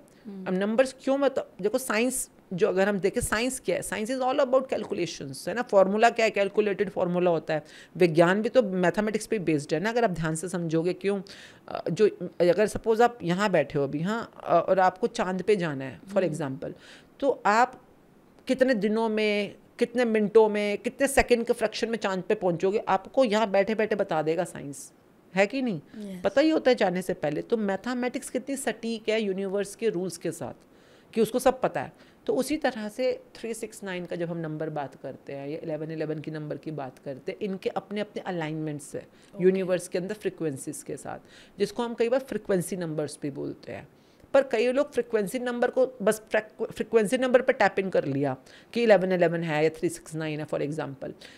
भाई इस नंबर के होने के साथ आपको कुछ करना भी तो पड़ेगा ना, जैसे कि जो कुछ होना भी पड़ेगा। नंबर तो बाहर दिख रहा है, अब अंदर से क्या होना है इस समय। आपने बोला 1111 पे वो अपना सपना सोचती हैं या बोलती हैं, तो उनको लगता पूरा हो जाएगा। हाँ। अरे बाबा, अंदर से कुछ करना भी तो पड़ेगा ना। ये तो बाहर की दुनिया, दिखती दुनिया, 11 दिखा, आपने अपने सपने के बारे में बोला या सोचा, जो भी है तो बाहर है। अंदर से आप ग्रेटफुल हो, गुड एनर्जी में हो, कौन सी फ्रिक्वेंसी पे हो, तो उसको फ्रिक्वेंसी टैप इन बोलते हैं। कई लोगों को साइंस पूरी नहीं पता होती है, वो सिर्फ वो देखा दिखी के अंदर वीडियोस देख ली, इंस्टा देख लिया, उसने बोल दिया आपने कर लिया। कभी तुक्का चल जाएगा, कभी तुक्का नहीं चलेगा, तुक्के तुक्के पे काम हो रहा है। मैं कहती हूँ अगर सच में इंटरेस्ट है, प्रॉपरली लग कर समझो इस साइंस को। जैसे कि ये जो है बुक, अब इसमें 369 की साइंस क्लियरली बताई गई है। मैजिक बुक जो होता है ये, इट्स ऑल अबाउट ग्रैटिट्यूड। पर ये कहता है कि 3 नंबर क्यों हमें 3 बार बोलना है, thank you, thank you, thank you, 3 बार क्यों बोलना है। अब इस पर चैप्टर पढ़ो ना, वो बताएगा आपको कि क्रिएटर कोड क्या होता है, क्यों 3 बार बोलना है, इसकी क्या साइंस है। तो मैं कहती हूँ एक बार पहले साइंस समझो, प्रॉपर रीज़न समझो, आपके लॉजिकल माइंड को सेटिस्फाई करो और फिर अप्लाई करो। इन नंबर्स बिलीफ के ऊपर डिपेंड करता है। अगर बिलीव करते हो तो हाँ, ये नंबर काम करते हैं। ओके, नाउ जितने भी व्यूवर्स हैं, मैम की बात को सुना उन्होंने, और ये मैजिक बुक मैम एक बार दिखाइए। ये लीजिए, ये मैजिक बुक है जिसके अंदर आपको काफ़ी अपने, जब प्रैक्टिस करना शुरू करोगे, ये सिर्फ पढ़ने की बुक नहीं है, ये ग्रैटिट्यूड की, और ग्रैटिट्यूड की दुनिया में 3 नंबर की क्या इंपॉर्टेंस है, क्यों करना चाहिए, ये सब इसमें लिखा हुआ है। Yes ma'am. तो पहले पढ़ो, समझो, अप्लाई करो, रिजल्ट देखो, फिर विश्वास करना। Yes ma'am. पहले नहीं। मैम अगर हम ग्रैटिट्यूड की बात करें, है ना, हम कभी कभी कभी कोई गिफ्ट देता है तो हम उसको थैंक यू बोल देते हैं, कभी कुछ स्पेशल फील कराता है तो हम उसको थैंक यू बोल देते हैं, लेकिन कभी हमने खुद को थैंक यू नहीं बोला। हाँ। और मैंने भी अभी कुछ टाइम पीरियड से, जब से मैंने अपने अलावा लोगों को देखना शुरू किया है, कुछ लोग ऐसे देखने शुरू किए हैं जिनके पास एक्चुअल में मुझसे बहुत कम है, तो मुझे ऐसा लगता है कि यार thank you God, you give me a lot, बहुत कुछ दिया है आपने। फिर मैं कुछ लोगों को ऐसा भी देखती हूँ, अगर मैं ब्यूटी की बात करूँ तो मैं पहले से बोलती थी ना, दिव्या यार तेरी हाइट बड़ी छोटी है। फिर मैं कुछ लोगों को ऐसे देखती हूँ जिसकी हाइट भी छोटी है, कुछ बॉडी पार्टिकल्स में भी प्रॉब्लम है, फिर मुझे लगता था नहीं एक्चुअल में मेरे पास बहुत है। तो ये जो ग्रेटफुल होना, ग्रैटिट्यूड रखना, ये किस तरीके से मैम हमारी लाइफ को चेंज करता है, और हमें क्या क्या चीज़ें ऐसी हैं जिनके लिए ग्रेटफुल होना चाहिए और ग्रैटिट्यूड रखना चाहिए? ऐसे अगर मुझसे पूछो क्या क्या चीज़ें हैं, मेरे को लगता है इंसान इस धरती पे सिर्फ एक चीज़ करने के लिए आया है, और उसका नाम है ग्रैटिट्यूड। यस। बाकी सब तो आप जो कर रहे हो वो तो आपके पैशन, जॉयफुलनेस, बिजीनेस होने के लिए है, पर जो आपका पहला कर्तव्य है, ये मैं अपनी पहले नहीं बोलती थी, अब मेरे को समझ आई है ये वाली बात कि लाइक अगर मैं इस रूम में है तो I am so grateful for you कि आपने टाइम निकाला, आप इस पॉडकास्ट को इतना इंटरेस्टिंगली पूरा फ्लो में ला रहे हो। I am very grateful to the camera man person जो इस समय कैमरा सेट कर रहे हो, साथ में खड़े हुए हैं, पूरा अरेंज कर रहे हैं, because everyone has their contribution in the whole of the picture ना। अब ये लाइट्स लगी हुई हैं तो लाइट्स का भी शुक्रिया जो हम पे इतना फोकस करके और पूरा पे फोटोजेनिक बना रही हैं। इस सोफे का शुक्रिया जिस पे बैठ के हम इतना कंफर्टेबली बातचीत कर पा रहे हैं। इस माइक का शुक्रिया जिसकी वजह से हमारी आवाज़ इतनी अच्छी क्लैरिटी के साथ कैप्चर हो पा रही है। उन व्यूअर्स का शुक्रिया जो हमारे पॉडकास्ट को देख रहे हैं और अभी तक भी हमें सुन रहे हैं और देख रहे हैं इतने टाइम से। सो यू नो यूट्यूब का शुक्रिया, जहाँ भी जिस भी प्लेटफॉर्म पे इस समय लोग हमें सुन पा रहे हैं। तो शुक्रिया करने के तो अनगिनत रीजंस हैं ना, अगर आप ध्यान से थोड़ा सजग हो जाओ तो। और जैसे जैसे आप शुक्रिया करते चले जाओगे, इस बुक में एक बहुत प्यारा रूल बताया गया है, if you are grateful for something you will be given more. वो चाहे कुछ भी हो, आप पैसों के लिए शुक्रिया करना शुरू करो, you will be given more. And if you are not grateful for what you have right now, even what you have will be taken away. अगर आपने कंप्लेंट करी या अनग्रेटफुलनेस किया तो जो अभी भी है ना, आप उससे भी नीचे चले जाओगे। बिल्कुल। तो लोगों को कई बार पता ही नहीं चलता कि अभी आज जो हमारे पास है, जब आप इसके लिए पहले तो सेटिस्फाई हो जाओ कि जो है ठीक है, you know, to begin. Yes. अगर आप सेटिस्फाई नहीं होगे तो ग्रेटिट्यूड में कैसे जाओगे? एग्जैक्टली। तो पहले तो अभी जो है, जैसे इस कमरे का टेम्परेचर जो है, ओके फाइन, ठीक है, फिलहाल के लिए ठीक है। And then slowly I'm very grateful for AC. I'm grateful for the temperature maintained in this room. धीरे धीरे आप ऊपर बढ़ना शुरू हो जाओगे। And the more you are grateful, more will be given to you. जो भी आपको चाहिए। मैम आपने सेटिस्फेक्शन वर्ड बोला। सेटिस्फेक्शन मुझे नहीं लगता, मेरे पॉइंट ऑफ व्यू से, कि इस पूरे वर्ल्ड में बहुत ही कम और बहुत ही रेयर लोग होंगे, वही होंगे जिन्होंने सच में एक्चुअल में अध्यात्म को चुना होगा, या फिर जिनके अंदर एक्सेप्शन होगा। सेटिस्फेक्शन पाना बहुत, मतलब मैम मुझे तो बहुत ही मुश्किल टास्क लगता है। और अगर हम नहीं पा रहे हैं सेटिस्फेक्शन को तो किस तरीके से पा सकते हैं? क्योंकि वो आपने भी एक कहानी सुनी होगी, एक वो था, साहूकार था, उसके बहुत सारे खेत थे, उसके वहीं पे ही है ना एक वर्कर काम करता था, उसके पास सिर्फ एक खेत था, वो आराम से काम वाम करके जाता था, छोटा सा खेत, एक छोटा सा पेड़ उसके पास, वो खुशहाली से अपना जीवन जीता था। और वो साहूकार, इतने पैसे, सब कुछ, रात भर नींद नहीं आती थी। तो वो पीछा करने गया, उससे पूछता, पीछा करने गया, उसने देखा उसका एक बेटा बेटी वो ज़मीन पे सो रहे हैं, खुश हैं, खा पी के सो गए। वही साहूकार, उसका इतना बड़ा महल, वो तब भी खुश नहीं है। तो कह रहा, आप उससे पूछा नेक्स्ट जब आया उसका मजदूर कि आप इतने खुश कैसे हो? तो मजदूर ने जवाब दिया कि मैंने अब इच्छाएं बहुत ज़्यादा रखनी छोड़ दी हैं, मेरे पास जितना है मैं उसको लेके खुश हूँ। मैं मतलब अगर मैं अपनी भाषा में बोलूँ तो मैं सेटिस्फाइड हूँ। और वो साहूकार के मन में सेटिस्फेक्शन नहीं थी, उसके पास अगर करोड़ों रुपए थे तो उसको 2 करोड़ चाहिए थे, 2 करोड़ थे तो 4 करोड़। उसको पाने की चाहत में उसके पास जो था वो उसको फील करना, उसके साथ खुश रहना छोड़ चुका था। हाँ। तो मैं भी, जितने भी लोग हैं, इनफैक्ट मैं खुद भी, अगर मैं इस पोजीशन पे आई हूँ, कभी मैं इस पोजीशन के लिए, मैं भी, जैसे आपकी स्टोरी है, मेरे पास भी ऐसी स्टोरी है, लेकिन हम ऑफ स्क्रीन बात करेंगे इसके विषय में, चाहती थी, अब मेरे को लगता है कि नहीं, मुझे तो इससे भी बड़ा कुछ करना है, वो सेटिस्फेक्शन नहीं मिल रही मैम। हाँ, बिकॉज सेटिस्फेक्शन एक ऐसी चीज़ होती है, जब आप देखिए, आपने कभी रोटी खाई है? हाँ। अब भूख लगी बहुत ज़बरदस्त और आप रोटी खाने लग रहे हो, आपने 1 रोटी खाई, 2 रोटी खाई, 3 रोटी खाई, आपका पेट भरेगा कि नहीं भरेगा? भर जाएगा।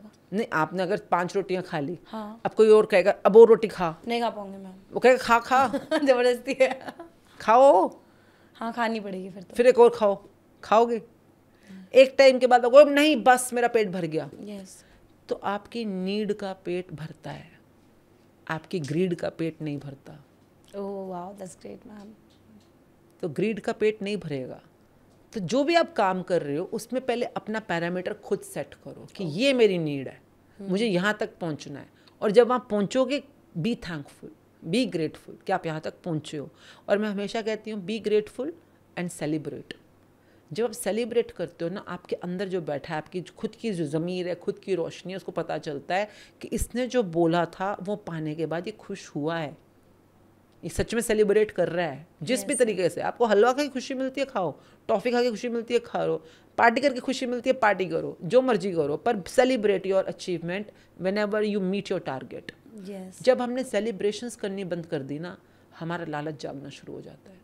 मैं कहती हूँ, जैसे लॉ ऑफ ग्रैटिट्यूड है, लॉ ऑफ ग्रेविटी है, लॉ ऑफ अट्रैक्शन है, उसी तरह से लॉ ऑफ सेलिब्रेशन होता है। जिंदगी हमें सेलिब्रेट करने के लिए मिली है। बिल्कुल, सेलिब्रेट योर लाइफ। हमेशा कहते हैं छोटी सी छोटी चीज़ों, हर इंसान कई बार शौक होता है मैं को सेलिब्रिटी बनना है। अरे तो सेलिब्रिटी तो तब बनेगा ना जो आज मिला, उसके लिए पहले सेलिब्रेट कर। Celebrity, celebration, you know, everything is same. पर इंसान ने जिस दिन जो मिला उसको प्रबुद्ध मान लिया कि ये तो मिलना ही था, इसमें कौन सी बड़ी बात हो गई, इसमें क्या मैंने तीर मार लिया, लोग तो इससे बड़ा बड़ा कर रहे हैं, और उस चक्कर में उसने उस मोमेंट को सेलिब्रेट नहीं किया। अब गया, अब वो फिसलेगा नीचे। यस। तो देखिए, जब हम, जैसे पुराने ज़माने में क्या होता है, इंसान कोई मंशा या कोई मांगता था, है ना, कोई मुराद मांगता था, और फिर उसको पूरे होने के बाद कहता था मैं ये करूँगा या ये करूँगा। जैसे वैष्णो देवी पे होता है, वैष्णो देवी से कोई आएगा, मुराद पूरी हो गई, तो फिर वो कहता है मैं कीर्तन रखवाऊँगा, कंजके रखवाऊँगा या जागरण करूँगा। तो जागरण, कीर्तन, चौंकी, ये सब क्या है? सेलिब्रेशन है। हाँ। आप कुछ भी करो, सेलिब्रेट, आपकी मर्जी है, आप बताओ सेलिब्रेट। पर आपकी, मैं हमेशा बोलती हूँ, manifest it, achieve it, celebrate it. Because अगर आप सेलिब्रेशन करोगे, आप किसी ना किसी को थैंक यू बोल रहे हो उस समय। आप कहना चाह रहे हो कि भाई तेरी कृपा से मेरा काम पूरा हुआ। तो आपने अपने अहंकार को नहीं बढ़ाया, अपने लालच को नहीं बढ़ाया, आपने अपने उस गुड एनर्जी को बढ़ाया जो आपको उसकी वजह से मिली। तो ग्रो तो ये इंसान भी हो रहा है, पर इसको पता है ये मज़ा आया, इतना खाया, खूब मज़ा आया, जम के खाया, जम के मज़ा लिया, थैंक यू, अब नेक्स्ट जहाँ भी जाना है। और कई बार पेट कहता है ये तो रोटी तो बड़ी खा ली है भाई, चल अब हम कुल्फी खाएंगे।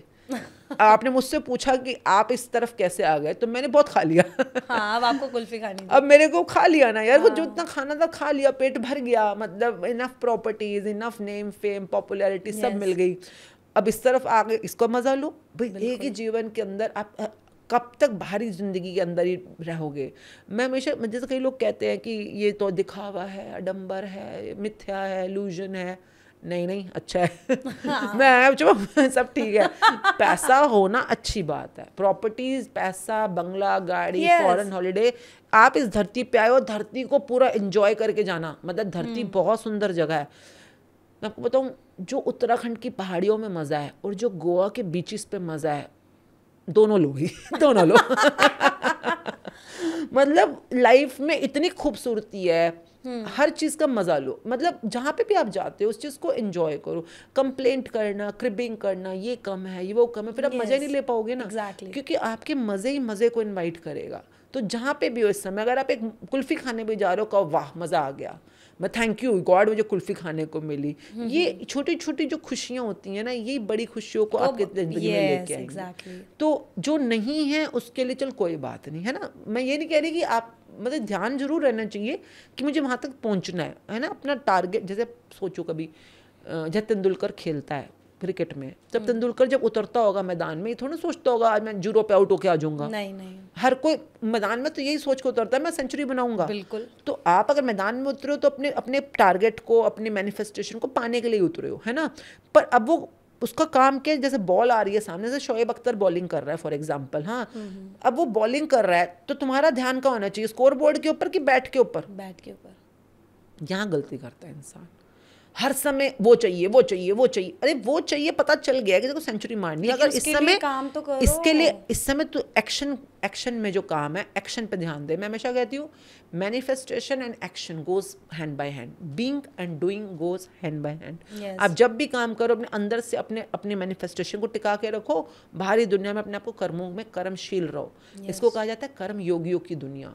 इस दुनिया में वही सफल है जो कर्म योगी है, जो योग मतलब अपने अंदर और बाहर को बैलेंस बना के चल रहा है। तो जिसने सेंचुरी बनानी है ना, वो अंदर से भी प्लेयर है और बाहर से भी प्लेयर है, दोनों तरफ से प्लेयर है। अगर वो अंदर से लूजर है और बाहर से बैट मारने की कोशिश कर रहा है ना, अगली बॉल पे आउट होने वाला है। तो आप अंदर क्या हो, अगर आप अंदर से ग्रेटफुल हो, सेटिस्फाइड हो, तो बाहर की दुनिया में आप जो भी कर्म करोगे ना, आपके रिजल्ट वैसे ही आएंगे जैसे आप चाहते। बिल्कुल। तो ये अंदर और बाहर की दुनिया को मैच करो। You're so cool. I don't know. So cool. But this is how you can reach wherever you want to reach. Yes. And be cool. मतलब really I can feel the energy you have that. और second वो thing is ma'am कि love तो हम कितना भी पैसा कमा ले या कुछ भी कर ले, एक लव फैक्टर ऐसा होता है ना जिसकी चाहत हर इंसान को होती है, चाहे उसके पास कुछ कितना बड़ा क्यों ना हो, है ना। बड़े बड़े लोग भी अपने प्यार के लिए तरसते हैं, अपनी फैमिली के लिए तरसते हैं, और सबकी प्यार की डेफिनेशन अलग होती है। लेकिन आपके लिए प्यार की डेफिनेशन क्या है? आप कौन सा वाला प्यार पूछ रहे हो, इलू इलू वाला जो रोज बदलता रहता है, इलू इलू? मैम आजकल तो मैम सिचुएशनशिप, वो प्यार नहीं है, वो इलू इलू है। काफी चीजें चल रही हैं, यू नो दैट ना। तो नहीं, हम बता देते हैं कि प्यार नहीं है, इसको इलू इलू बोलते हैं, इलू इलू करते रहो सारा टाइम पास। तो वो अलग दुनिया होती है। प्यार, अगर आप मुझसे पूछे प्यार क्या है, तो एक ना बहुत प्यारी चौपाई साहब के अंदर एक लाइन आती है, जिन प्रेम किया तिन ही प्रभ पाया। तो परमात्मा तक पहुंचने की जो फीलिंग है उसको प्रेम कहा जाता है, प्यार। और प्यार किसी इंसान से, प्यार होने को मेरे को इस बुक से हो सकता है, इस सोफे से हो सकता है, इस पौधे से हो सकता है, मौसम से हो सकता है, हवा से, पानी से, सूरज से। प्यार होता क्या है?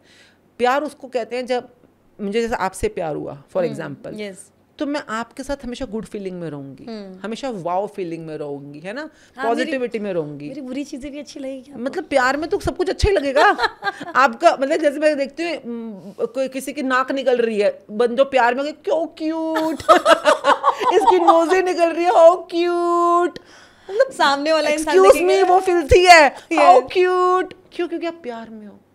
प्यार में सब कुछ पॉजिटिव दिखता है, सब कुछ गुड फीलिंग में लगता है, सब कुछ ऑप्टिमिस्टिक लगता है। प्यार की दुनिया में ना सब कुछ वाव होता है, इसको प्यार बोलते हैं। अब इसको अप्लाई करो, आपको लग रहा है आपको किसी से प्यार है, मैं कहती हूँ बच्चे से प्यार है, चलो 1 मिनट के स्टार्ट करते हैं। बच्चे के साथ प्यार है, अब बच्चा पढ़ नहीं रहा, आप वाव में हो? नो। बच्चा पढ़ नहीं रहा, आप क्या कर रहे हो? ओ क्यूट, वाव कह रहे हो? नो। अब बच्चा आपको गाली दे के जा रहा है, नो। आप वाव में हो? नो। तो फिर गया ना प्यार तेल लेने ये क्या था मैम, आपने बिल्कुल ही मेरे को ही कंफ्यूज कर दिया है। प्यार होता है जब आप जो मर्जी हो जाए, दूसरा बंदा जो मर्जी कर रहा है, जैसा मर्जी है, पर आप गुड फीलिंग में ही हो। प्यार प्रकाष्ठा होती है, ग्रैटिट्यूड से सबसे ऊपर, मतलब ग्रैटिट्यूड सिर्फ आपको उस समय थैंक यू करने को बोल रहा है। देखिए प्यार किया नहीं जाता है, हो जाता है ना। और ग्रैटिट्यूड करते करते करते प्यार स्टेबल रहता है। जब तक आप ग्रैटिट्यूड में होते हो, गुड एनर्जी में होते हो, तो आप इंसान कहता है मुझे प्यार है, किससे प्यार है? अगर आप बॉयफ्रेंड को बोल रहे हो मेरे को बॉयफ्रेंड से प्यार है, इस आदमी से प्यार है, वो किसी और लड़की से बात कर रहा है, आप गुड फीलिंग में हो? हाँ, अगर प्यार सच में सच्चा है तो आई फील, मतलब मुझे तो नहीं हुआ, लेकिन अगर प्यार सच में सच्चा है तो मुझे ये लगेगा कि अगर ही इज़ हैप्पी तो आई एम हैप्पी।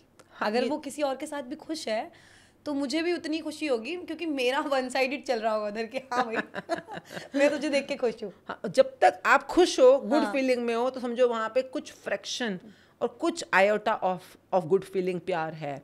पर जिस दिन आपने जेलसी हो गई, इरिटेशन हो गई, फ्रस्ट्रेशन हो गई, कुछ भी भावना आ सकती है ना, लोनलीनेस हो गई, कुछ भी हो सकता है। जैसे कि एज स्मॉल एज कि अगर कोई बॉयफ्रेंड होता है, उसको आपने मैसेज किया, उसने मैसेज का रिप्लाई नहीं किया, या उसने आपकी कॉल पिक नहीं करी, तुमने मेरी कॉल पिक कैसे नहीं करी, तुमने मैसेज का ब्लू टिक आ गया, अभी तक रिप्लाई नहीं किया।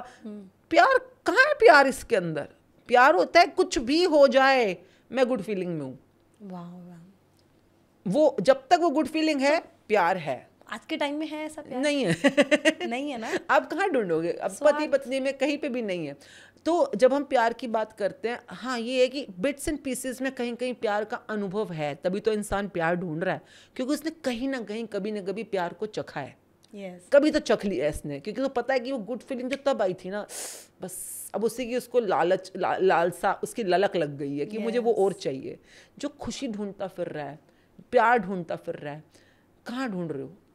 यहाँ पे नहीं मिलने वाला। मिलना है, अगर सच में प्यार ढूंढना है, be with the person in the mirror. वाह, खुद से प्यार करो, वहाँ से शुरुआत है। बिल्कुल। मैम, जो ब्रोकन हार्टेड है, जो आप कह रहे प्यार नहीं है, लेकिन बहुत से ऐसे यंगस्टर्स हैं, आई एम कॉलेज गर्ल, तो मैंने भी बहुत सारे यंगस्टर्स, हम भी थे। हाँ, एक जमाने में यंगस्टर हम भी थे। हाँ, नहीं नहीं नहीं नहीं तब हमने भी किया है इलू इलू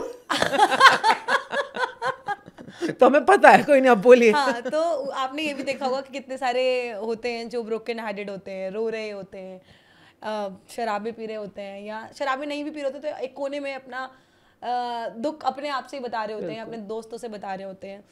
तो वो क्या है, मतलब वो जो प्यार की पीड़ा होती है, जो पेन होता है, जो आंसू निकलते हैं, वो प्यार को पाने के लिए निकलते हैं या इस चीज़ के लिए निकलते हैं कि मैंने उस चीज़ की चाहत की, वो चीज़ मुझे मिली नहीं? हाँ, देखिए, जब आप इस फीलिंग में कि मैंने कुछ चाहा और मुझे नहीं मिला, कहीं ना कहीं जो भी बाहरी दुनिया है, जब हम इसको लॉजिकली समझाने की कोशिश करते हैं और जो समझना चाहते हैं वो समझ भी लेते हैं कि आप जिस हद तक उसके साथ जो बिहेवियर कर रहे हो, उतनी हद तक आपका अपने आप के साथ ये बिहेवियर चल रहा है। ये पहले समझो इस बात को।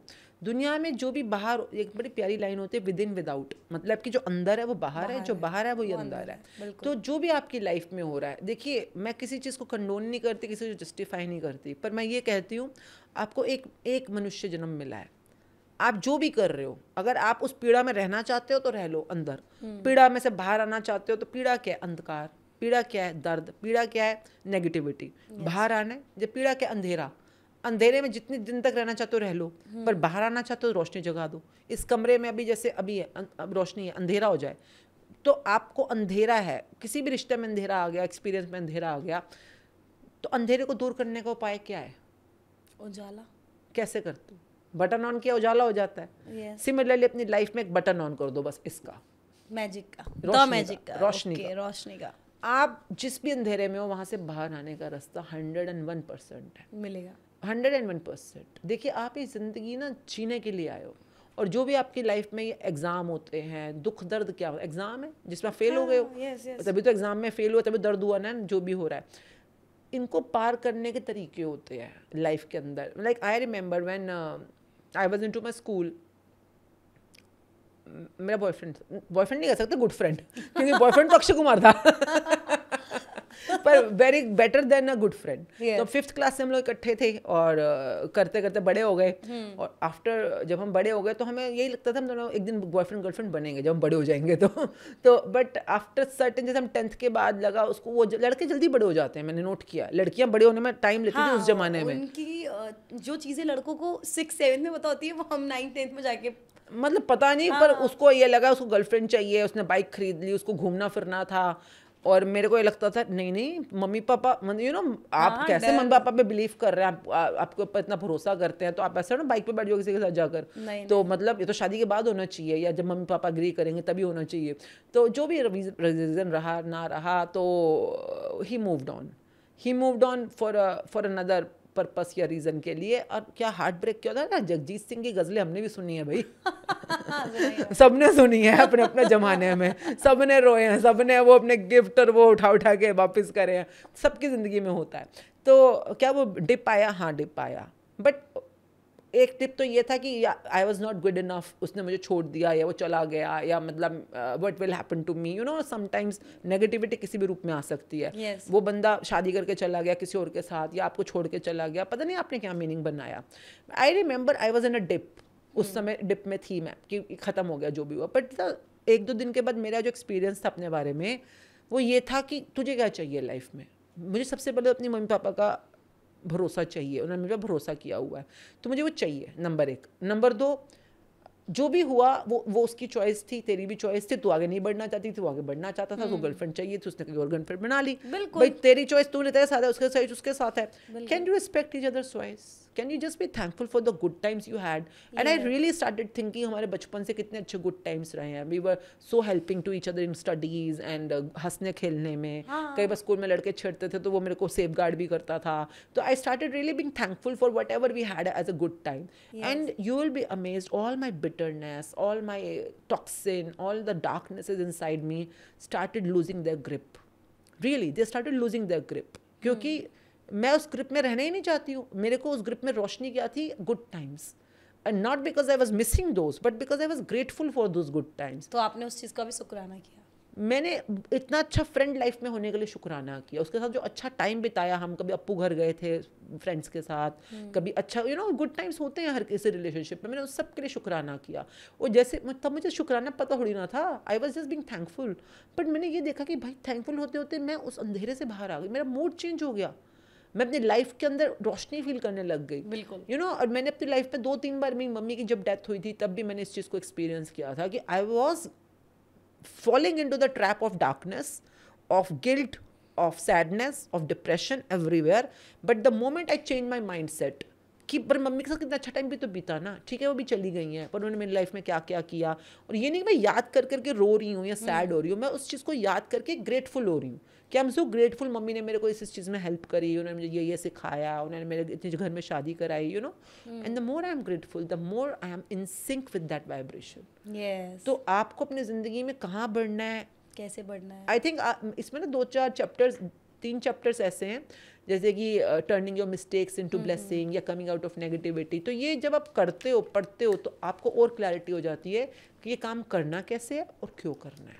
तो प्यार करिए पर सबसे पहले खुद से। यस मैम, वैसे भी ये खुद से प्यार करना और दूसरों से प्यार करना हमारे हाथ में ही नहीं है। खुद से प्यार करना हमारे हाथ में है, लेकिन दूसरों से प्यार करना हमारे हाथ में एक्चुअल में नहीं है।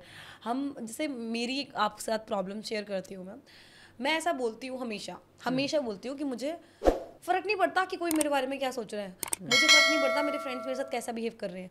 मैं हर चीज़ में मैं अपने आप को ही बोलती हूँ। इवन मैं अपनी मम्मी से बोलती हूँ, मम्मी मुझे फ़र्क नहीं पड़ता वो रिलेटिव्स हमारे साथ कैसा बिहेव कर रहे हैं, मुझे बिल्कुल फ़र्क नहीं पड़ता, बट आई एम प्रिटेंडिंग कि मुझे फ़र्क नहीं पड़ता, बट एक्चुअल में मैं फील कर रही होती हूँ, मुझे बहुत फ़र्क पड़ता है। और प्यार ऐसी चीज़ है कि हम करते नहीं हैं, वो हो जाता है, और वो रिश्तेदारों के साथ भी कहीं ना कहीं है, इसीलिए हमें उनकी अच्छी बुरी चीज़ें अच्छी लगती हैं।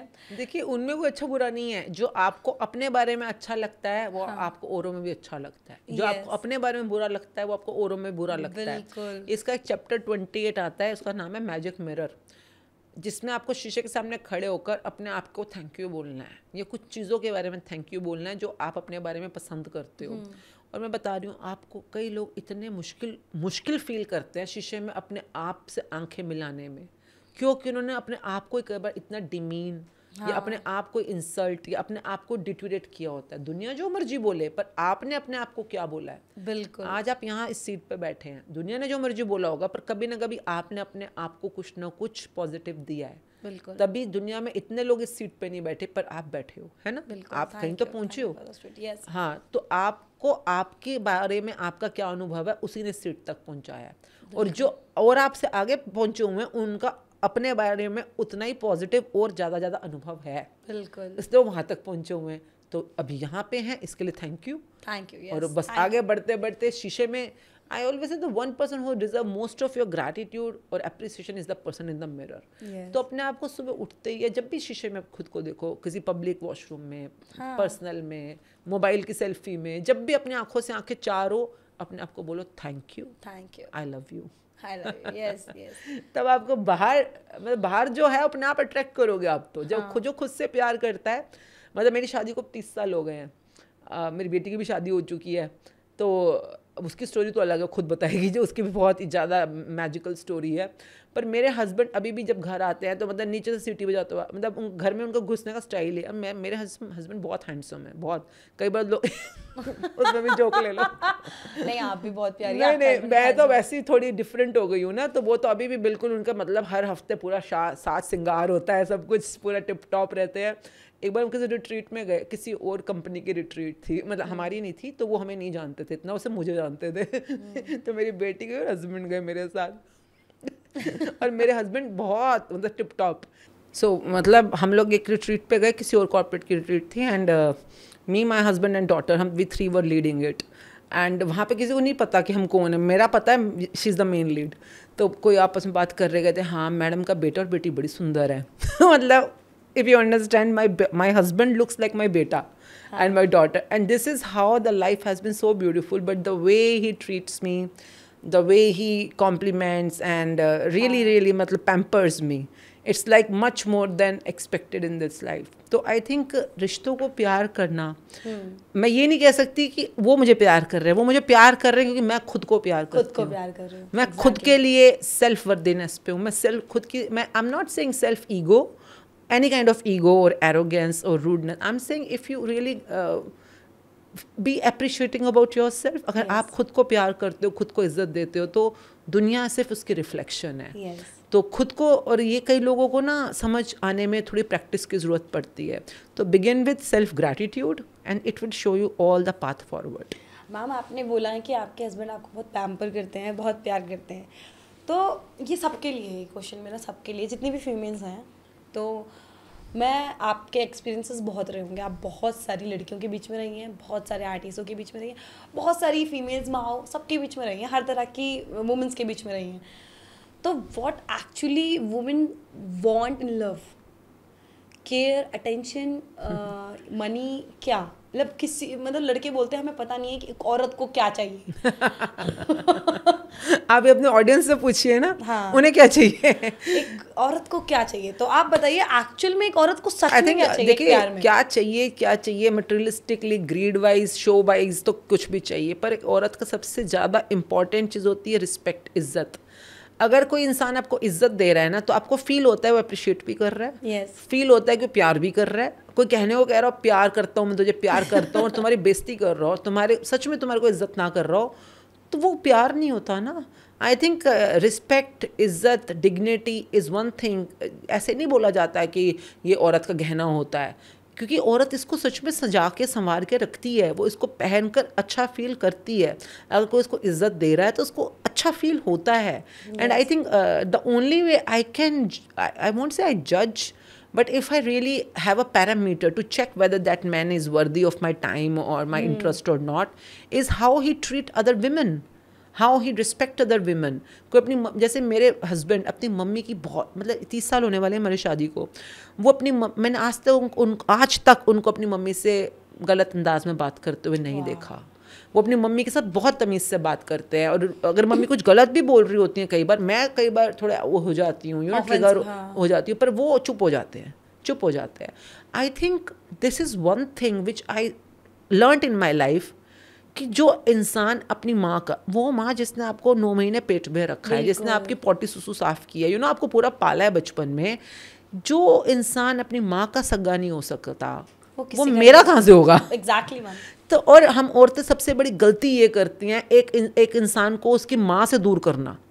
आई mean woman need to be समझदार इनफ कि अगर वो अपनी माँ के साथ गुड कनेक्शन में है, हाँ। अगर अपनी माँ की इज्जत करता है तो तुम्हारी भी इज्जत करेगा। बिल्कुल। अगर अपनी माँ को पैम्पर कर रहा है तो सूनर लेटर तुम्हें भी पैम्पर करेगा। हाँ। अपने अगर माँ की सुनता है सूनर लेटर जो तो अपनी माँ की नहीं सुनता वो तेरी तो कभी सुन ही नहीं सकता। बिल्कुल। और औरतें यही करती हैं कि मैरिजेस के बाद पूरा रौब झाड़ना और हस्बैंड अपनी साइड। मेरी लाइफ का बहुत अच्छा एक्सपीरियंस रहा है कि मैं हमेशा अपने हस्बैंड को उनकी मम्मी से कनेक्टेड रहने देना चाहती हूँ कि मतलब आई रियली वांट हिम कि मम्मी से कनेक्टेड रहें, मम्मी के साथ बैठे, टाइम बिताएं।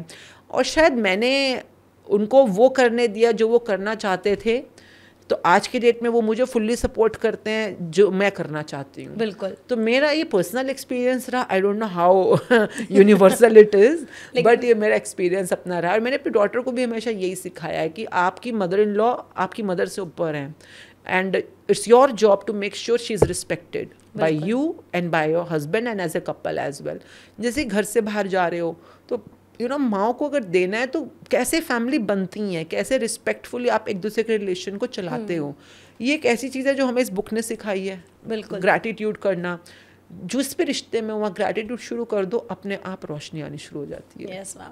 मैम आपकी इस बुक में क्या नेगेटिव? मेरी नहीं है, रॉन्डा बन की है। Yes yes. मैजिक जो बुक है, जादू जो बुक है हमारी, इसके अंदर मैम नेगेटिव एनर्जीज के बारे में भी बातें हैं क्या? हाँ बिल्कुल।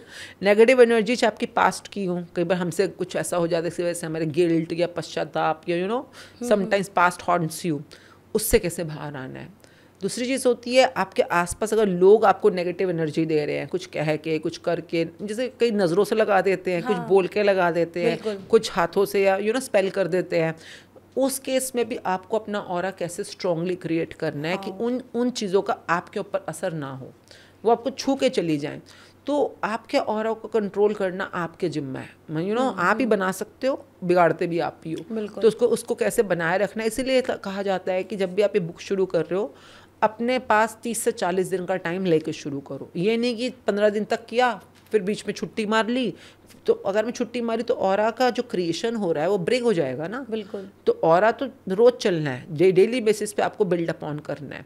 तो it's like a Nitnem, it's like a daily routine जो आपको 40 दिन तक करनी है रोज।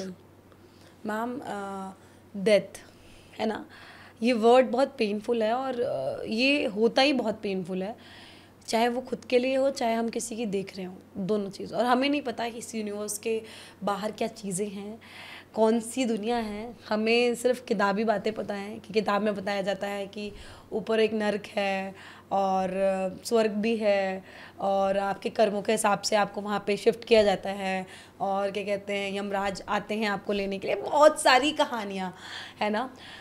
लेकिन जो ये डेथ है ये एक्चुअल में, क्योंकि आप स्पिरिचुअलिटी के अंदर जा चुकी हैं तो कुछ ना कुछ अलग फीलिंग तो होती है, कुछ ना कुछ ऐसी पावर्स होती हैं जो आपको कुछ मैसेज दे रही होती हैं। तो आपको क्या लगता है कि डेथ क्या है, मतलब एक्चुअल में, मतलब जो डेथ है वो क्या है, किस तरीके से हम एक दुनिया में आते हैं और फिर किस तरीके से चले जाते हैं, ये किसी को नहीं पता, ये एक राज है ना। हाँ, पर आप ढूंढोगे तो हर राज का कोई ना कोई, हर पहेली का कोई ना कोई सोल्यूशन होता है। बिल्कुल। हर राज का कोई ना कोई रहस्य का उत्तर होता है। तो पहले क्वेश्चन तो आपका ये है कि डेथ क्या है। तो मैं कई बार लोग यू नो एक बड़ा फेमस सेंटेंस है यो लोग नाम है, यू ओनली लिव वंस, ऐसे करके यंगस्टर्स बोलते हैं। And I used to say कैसे, you live every day, you die only once. Yes, exactly. You live daily. हर रोज तुम जिंदा हो, हर रोज उठते तुम जिंदा हो। तो लाइफ का जो इकलौता कंफर्म्ड ट्रुथ है, अगर आप पैदा हुए हो, पता नहीं आप अमीर बनोगे कि नहीं, पता नहीं आप ये पाओगे कि नहीं, यू नो ये मिलेगा कि नहीं, हर चीज़ के अंदर पॉसिबिलिटी है। उसको कहते हैं realm of possibilities. From your beginning to your end you are living in a realm of possibilities, but the only truth for a human which is there कि हाँ एक दिन आपकी डेथ होनी है, सबकी होनी है। तो और जो होनी है तो उसमें डरने वाली क्या, डर तो उसका लगे ना जो पता नहीं होगा कि नहीं होगा। पर जो होना है वो तो होना है। इंसान को डेथ से डर नहीं लगता, इंसान को ये डर लगता है कि कभी डेथ पेनफुल ना हो, कहीं ये मतलब किसी और की डेथ हो गई तो मैं कैसे जीऊँगा या मैं कैसे रहूँगा। भाई जिसकी डेथ हो रही है वो तो उसके बाद मस्त है वो तो भूल गया आपको, वो भूल गया आपको। वो भूल गया नहीं, वो चला नहीं देखिए, अगर आप शरीर के लेवल पे जी रहे हो तो आपको लगता है कि वो शरीर तब तक था, जैसे मैं अभी आपसे बात कर रही हूँ, मैं हूँ और अब मैं नहीं हूँ आफ्टर डेथ। पर अगर आप सोल के लेवल पे समझते हो किसी चीज़ को, सोल क्या है? Soul is just a light, it's just a frequency. Soul जिसको हम आत्मा बोलते हैं, आत्मा सदा से थी, है, रहेगी। वो ना कभी जन्मी है ना मरी है, वो सिर्फ ट्रांसफ़र हो रही है, वो रूप चेंज कर रही है अपना। तो अगर आप, जैसे मेरी मम्मा जब गई थी 10 साल के करीब हो गया, वो रात तक थी तो आईसीयू में, पर रात तक ऐसा था कि कल सुबह शिफ्ट हो जाएंगी रूम में, अब ठीक है, रिकवर्ड है, काफ़ी रिकवर्ड है, उनको जो भी ब्रेकडाउन था। And I met her and she was talking to me and everything was normal and I felt like कि सुबह आ जाएंगी, बट रातों रात जो भी उनकी हालत डिटोरेट हुई और सुबह 6 बजे मुझे फ़ोन आया मेरे भाई का कि मम्मा चली गई, you know, with in like few hours. And अगर मैं अब देखूँ, मतलब जो उस समय तक मेरी मम्मी का जो भी ना मिसेस तलवार कहते थे उनको, तो जो दिन तक मिसेस तलवार थी, when I went there hospital में और उन्होंने कहा बॉडी ले लो मॉर्चुरी में से, you know, with in few hours Mrs तलवार बिकेम अ बॉडी कि वो अब बॉडी है, बॉडी वहाँ से मिलेगी आपको, बॉडी वहाँ से मिलेगी। और वो मेरी लाइफ का बहुत बड़ा ट्रुथ था कि एक्चुअली में you take just few hours to become just a body because the soul is no more there. तो वो मेरे लिए बहुत बड़ा आई ओपनर था। ओ माई गॉड, पता भी नहीं चलता कब कहाँ। And what you are trying to say, अगर मैं आज यहाँ बैठी हूँ, मेरी अपनी मम्मी के साथ किस फ्रिक्वेंसी पे सेट इन है, यू नो, अगर मैं उनके साथ दुखी रहूँ, परेशान रहूँ, नेगेटिव इमोशंस में या सॉरोज में रहूँ, तो मैं कभी उस फ्रिक्वेंसी को टैप इन नहीं कर सकती। But I personally feel mummy is always with me.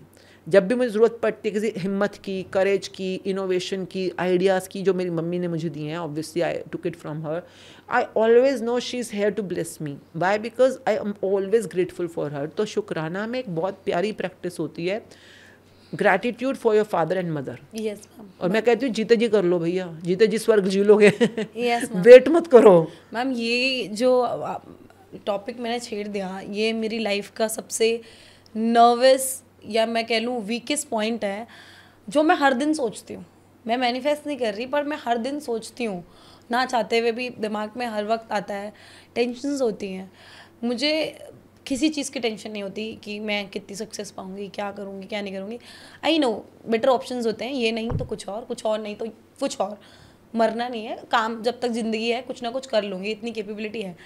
But parents, specially mummy, specially पापा, और मेरे हिसाब से ना जो माएँ होती है ना मैम, वो वॉरियर्स होती हैं, वो कुछ भी कर सकती हैं। अगर माँ है तो तुम्हें लगेगा कि सब कुछ पॉसिबल है, आप अपनी लाइफ में कुछ भी कर सकते हो, मम्मी संभाल लेगी। माँ बाप की टेंशन मुझे हर वक्त होती है मैम। इस चीज़ के लिए मैं आपसे पूछने वाली थी कि कैसे, मतलब मुझे हर वक्त यही लगता है कि उन्हें कुछ हो ना जाए, वो ठीक रहे, मैं उनको खुशियाँ दे पाऊँ और एक अच्छी लाइफ स्टाइल दे पाऊँ, सब चीज़ें दे पाऊँ। लेकिन एक हेड में ये भी होता है कि उस पॉइंट तक क्या रहेंगे ये लोग, मतलब मैं क्या करूँ। वो बहुत इमोशनल पॉइंट है मेरे लिए। जैसे आपने बताया आपकी मदर वाला सीन, कि आपकी मदर को नाम लिया आपने उनका कि बॉडी बनने में टाइम नहीं लगा, तो आई स्कैर्ड ऑफ दिस थिंग्स। हाँ, but at the same time when that happened I was not scared, I was not worried, I was not unfulfilled, because मेरा को मेरी मम्मी के साथ एक completion था। completion मतलब जो उन्होंने मेरी लाइफ में मेरे लिए किया। आई am very lucky I was in a course called the landmark world wide के नाम से कोर्स था, जहाँ पे सिखाया जाता था और मैंने की प्रैक्टिसेस, उनको एक्नॉलेज करना। तो मैं आपको आज असाइनमेंट देती हूँ, आज आपने घर जाके पहले तो लिखना है, सीधा नहीं बोलना। पापा के लिए आपने कोई भी, जो पापा ने कभी आपके लिए कुछ भी काम किया, आपके स्कूल की फीस दी हो, कभी रोटी पानी सब्जी कुछ अरेंज किया हो, घर अरेंज किया हो, जो भी, तो आपने 10 ग्रेटिट्यूड लिखने हैं पापा के लिए कि I am thankful to my papa because उन्होंने मेरी स्कूल की फ़ीस दी। I am thankful to my mummy because वो मेरे लिए बहुत टेस्टी खिचड़ी बनाती हैं। I am very thankful to my mummy because वो मेरे कपड़े धो देती हैं या बर्तन धो देती हैं। Write down 10 gratitude for your पापा, 10 ग्रेटिट्यूड फॉर मदर। एंड उसके बाद जो आपको सच में फीलिंग आए ना, जो सच में आए, after writing it down, go to your mummy separately, पहले मम्मी का कर लेना फिर पापा का कर लेना। Go to your mother and just tell her कि मम्मा मैं आपको कहना चाहती हूँ, I am really really thankful, आप मेरे लिए इतना कुछ करते हो। बिल्कुल। और आई एम टेलिंग यू, उनकी लाइफ का सबसे बड़ा अचीवमेंट वो होता है जब उनका बच्चा आकर उनको कहता है कि आपने मेरे लिए बहुत कुछ किया है।